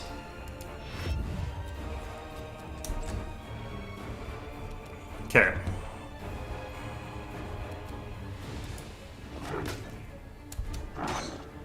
There we go. Oh man, look at that health bar. Good stuff. Okay, so we are going to use Greater Invisibility, and we're going to throw that onto Jericho. So I've gone from being invisible to Greater Invisible. And we're just going to Bolt of Justice this guy.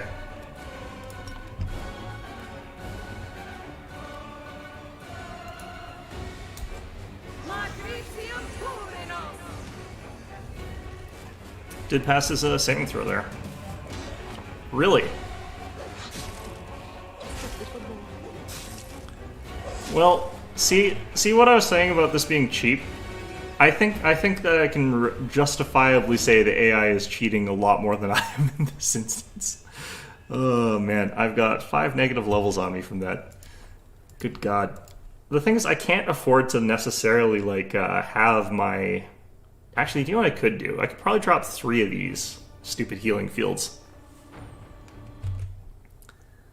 Is this event optional? I don't know if it is. I'm going to actually try letting that other guy fight it and see what happens. I'm going to actually remember to save after the friggin' ghosts, though, because, like, that saved me just a couple of minutes.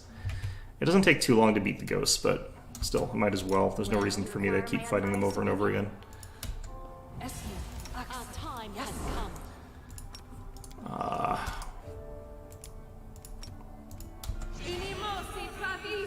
Like, the main thing is the way that the difficulty scaling is working. They make it way, way, way harder instead of just a little bit harder on unfair difficulty. So I think this guy would probably actually end up having reasonable stats if it was a lower difficulty. But because we're on unfair, this guy's got such highly inflated stats that it's just literally a nightmare to try and fight this guy. I don't know how you would do it if you weren't, like, completely cheesing it. It would be completely a mystery to me how you would beat this legit on unfair difficulty. Or even with cheese, honestly. Let's see here. Oh, I forgot to use heroism here. Double check, there might be more I can put on this guy. I think that's actually about it. Like, I could throw haste on, but it's not gonna be longer enough lasting. You're a good person. I like you. I'll turn that off. Okay, I think that's about the best we can do here. Let's go ahead and use regular invisibility on... Oh no, actually no, I can't yet. So we're gonna actually probably want 3 of these.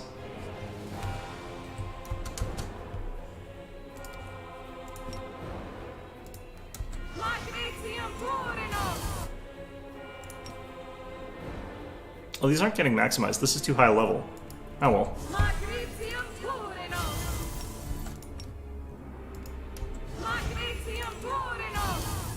Okay, that is some bright land there.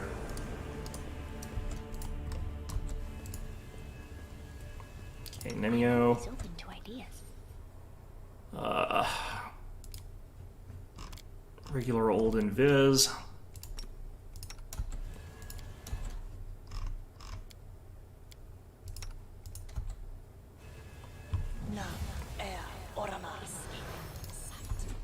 Let's make sure all of you guys are invisible.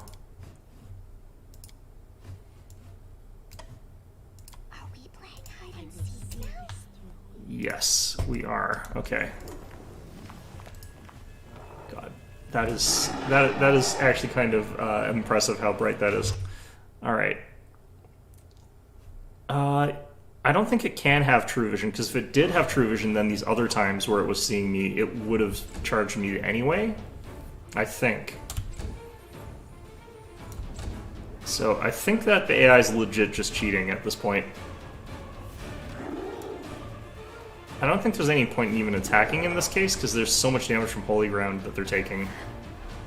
I cannot see the screen.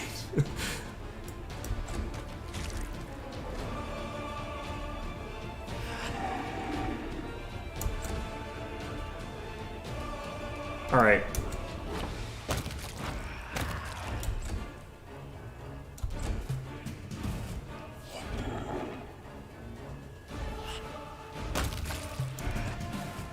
Okay.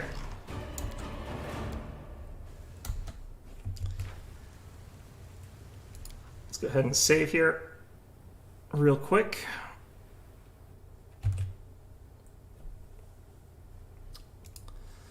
Kind of wonder if that guy has life sense, but if that's the case, he should be charging me even when we're just doing this one-on-one sort of thing. But who knows? Actually, do you know what I could do? Instead of sacrificing our really good animal companion, it would be funny if I could, like, lure him into that spot and just have him slowly take the damage over time ticks and die from that. Or I could just have Archibald do it, because, like, he might be able to survive this, but if necessary, I could throw a horse under the bus here. Throw Midnight under the bus. Cannot see a single bloody thing here.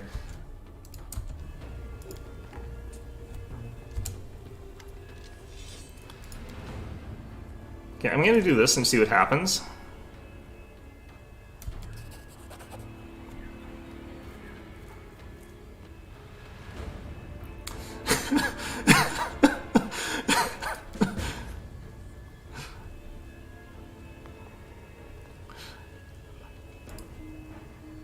I cannot see what's happening. There's so much light. Oh god. It's not even gonna let it, like, play out. I'm guessing he dies, and I have to reset this again, but it was worth figuring out what would happen. Now that we don't have to do the one thing. I like how it's like, you failed the quest. I didn't think you were stupid enough to even try it like this. Okay, let's hit this. I might have to do something dramatic here. This might actually have, like, crashed to the game or something like that. It's just like, I can't believe you did that. He's a barbarian, it looks like. So barbarians have got a bunch of different things that they can do. One of them is if you take the animal totem barbarian archetype all the way up to 3, you gain the ability to pounce, and that lets you make a full attack after charging. I've got a build that does that as well. Okay, I think this legitimately crashes the game, so good to know. Okay, apparently that is so stupid, so egregiously stupid, that the game will crash if you try to get him to fight him, which is unfortunate. You know, it would have been really nice if it was one of those sort of, like, moments from One Punch Man where Moomin Rider fights that thing, that fish guy, and just gets wrecked, but it's very heroic. You know, they could have done that. Admittedly, the way that this engine works is what would happen is he'd run up, get smacked once, and make the og sound and fall over at a weird ragdoll, but, you know, whatever. Alright, so apparently that is too stupid for the game to process, and that is fine. I've actually noticed in patch fixes there are certain sections in the game where it says if you make the selection, it'll crash the game, and we fixed a bunch of those, and so they're talking about how they fixed a bunch of that. They might not have fixed this one, I guess. My laptop is still saying getting Windows ready, don't turn off your computer. It's fantastic. It's been doing that for, like, a long time now.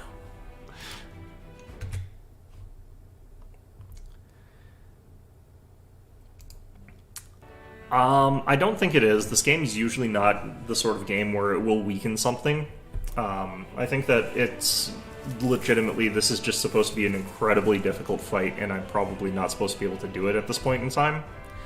On this difficulty, but I'm stubborn and pig-headed, so I will find a way to beat this stupid thing, regardless of whether it makes sense to or not. Alright. Okay, so we want to be at least, like, 5 feet away here. If he has to walk up more than 5 feet, then he does not get to charge, and he does not get a full attack.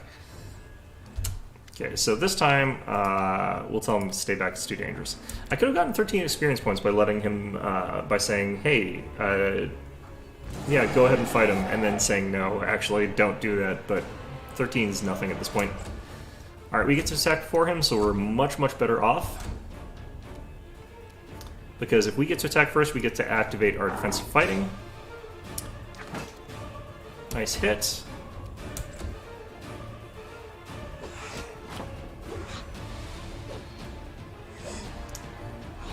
Yeah, he has so many attacks that he's gonna hit us, like, eventually here on these rates. And once he starts hitting us, it's gonna be, like, real bad for us, but we are dealing a lot of damage to him this way. He is below half health already.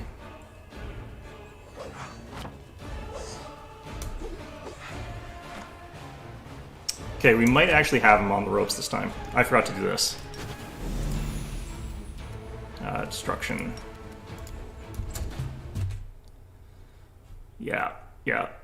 I have no idea what the reward is. I'm guessing at least I get, like, the completion of the mission that I got sent on. Because they did tell me I was supposed to do this. I don't know why. Okay, that helps a little bit, too.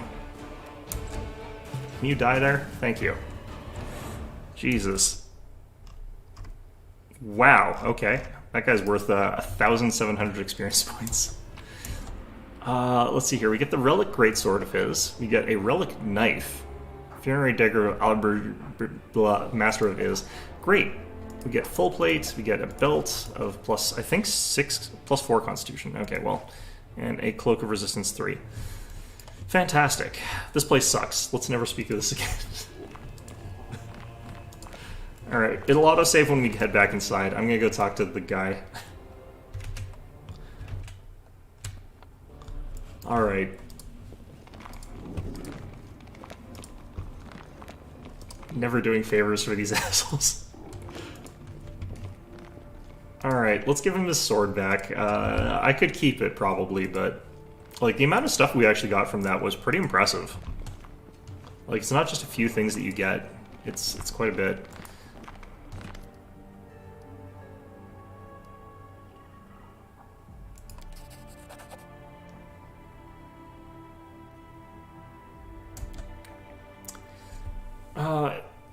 Okay, dead chieftains risen up to fight against their own people. The stargazers who once advised them are now holed up in caves like rats, afraid I want to fight. No one's ever taught me, but I'm a Kelid, and every Kelid is a warrior? Okay, great.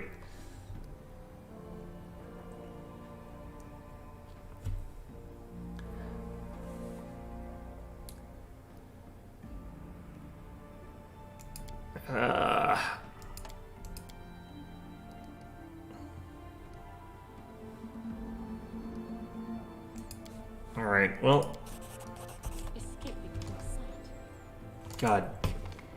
These people have such weird problems. I guess that's what happens when you're locked inside a building for, like, this much time. And you might think that this is parallels to real life, but I've been outside the past 2 years. Alright.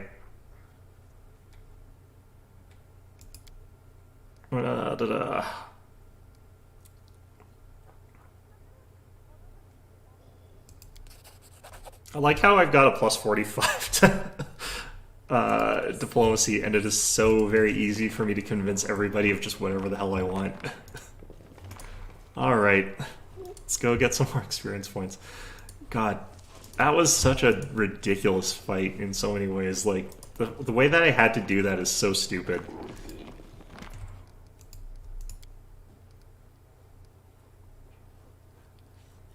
The way I convinced him is I had Brimstone just yell at him. Alright. 800 for that one. We're getting, we're making progress here. Okay, what the hell else do we have to do for this? There's so much. Okay, oh,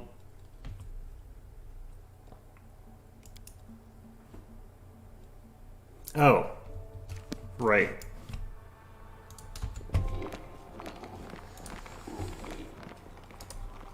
The guard who told me about that quest in the first place, I have to go finish that one. I think that was the worried guard. Told me about those guys. Concerned, rather. Okay.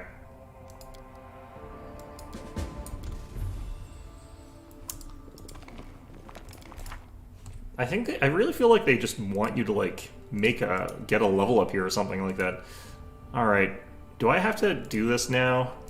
I kind of feel like I probably should.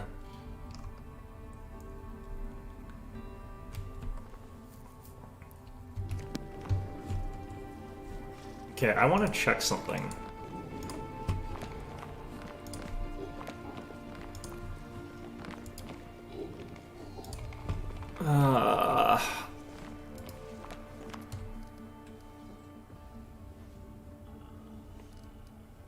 I wonder if I can come back here if I do that. Because, like, technically I have to finish a bunch of stuff here. This is going to be...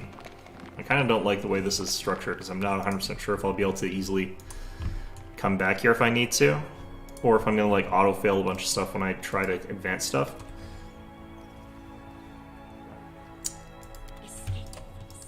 We'll check up here first. Because I think this is the last spot that I have to check.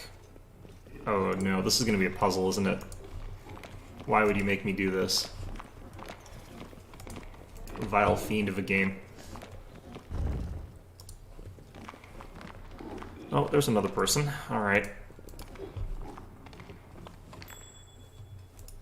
Book to steal. Fantastic. A knowledge world check to possibly fail? I don't know. We should move. Wow. Okay. That is actually a really tough one. These are probably actually worth, like, a lot of experience points, because they have kind of been. I should have saved before I did that. I don't know. You know what? We'll have lost the experience points for that one.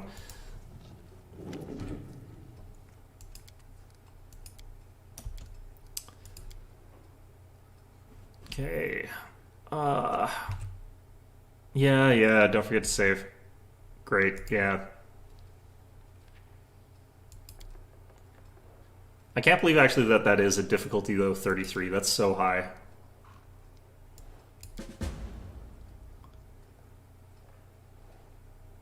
Oh god, how many? 21?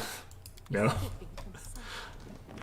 And all of the fights are exactly as difficult as that other one I just did. It's just like, kill me.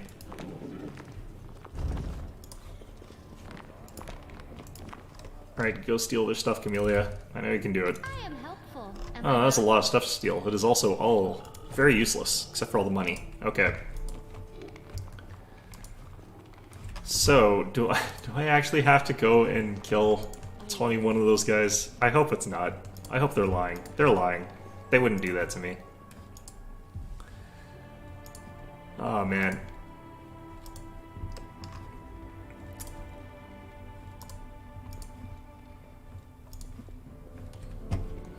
Let's actually check. Yeah. Yep. I kind of saw that coming. Okay, this is my last chance to back out and get the experience points for that. I'm gonna... I don't know. The thing is, I'm gonna find out on, like, Wikipedia or whatever that it's worth, like, 2,000 experience points or something like that. And I'm gonna be very salty about that if I don't. Now that I'm redoing it, what I'm going to find out is that it's worth, like, 50, and that I'm wasting my time. Because that's how this world works. You know, if I do it, it's worth nothing. But if it's like Schrodinger's cat. If I check the experience points value without getting it, it'll be worth 2,000.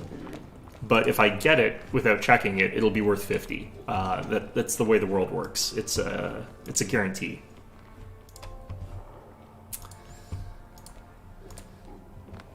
Okay. There has to be a way to come back here though, because like obviously there would be for that. So why are they asking me the way they're asking me? It's so strange. Okay.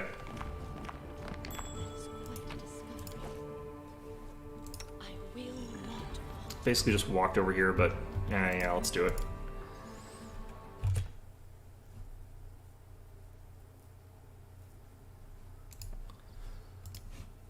Kind of wonder like what would have happened if I kept that sword.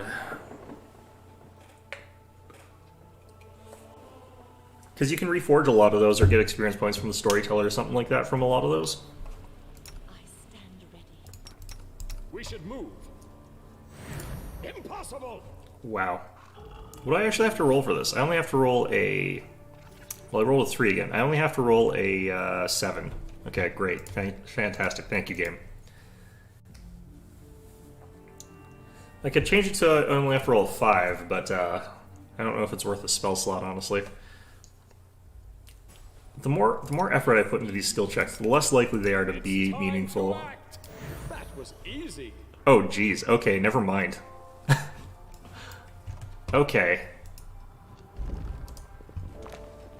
Well, in that case...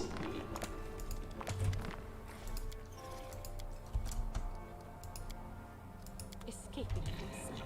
Wait, how come I didn't, Escaping from sight. How come I didn't tell them about the knife? Oh, I have to do the other thing first, I bet.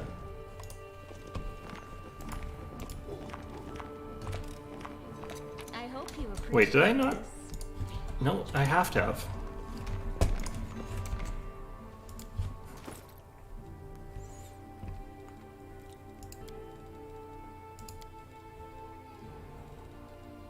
Huh, maybe I haven't defeated that, what?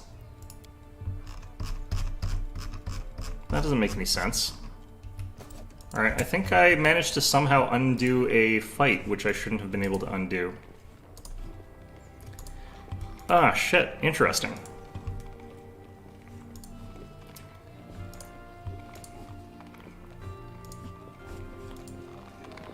Huh.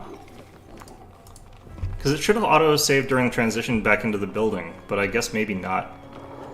Well... Huh. Yeah, no, that must have happened. Cool, and I don't have those, so I have to redo that fight now, too. Shoot. I do actually have to call this a stream, though, so that is a thing that has happened, because it is 2. Yeah, I am looting the library in front of all the angels, but like anything that's highlighted, it's not like Fallout. Anything that's highlighted and I'm allowed to take is not technically looting, it's just things that are my possessions that I haven't picked up yet. So it's fine. But anyway, I'm going to clear out this area a little bit, just because I've got to redo some stuff. But yeah, I hope you found... Oh, geez. Okay, well, that's interesting. But yeah, anyway, hope you found this episode enjoyable, and of course, as always, hope to see you guys all on Wednesday, where I'll be continuing along. So anyway, I'll see you guys later.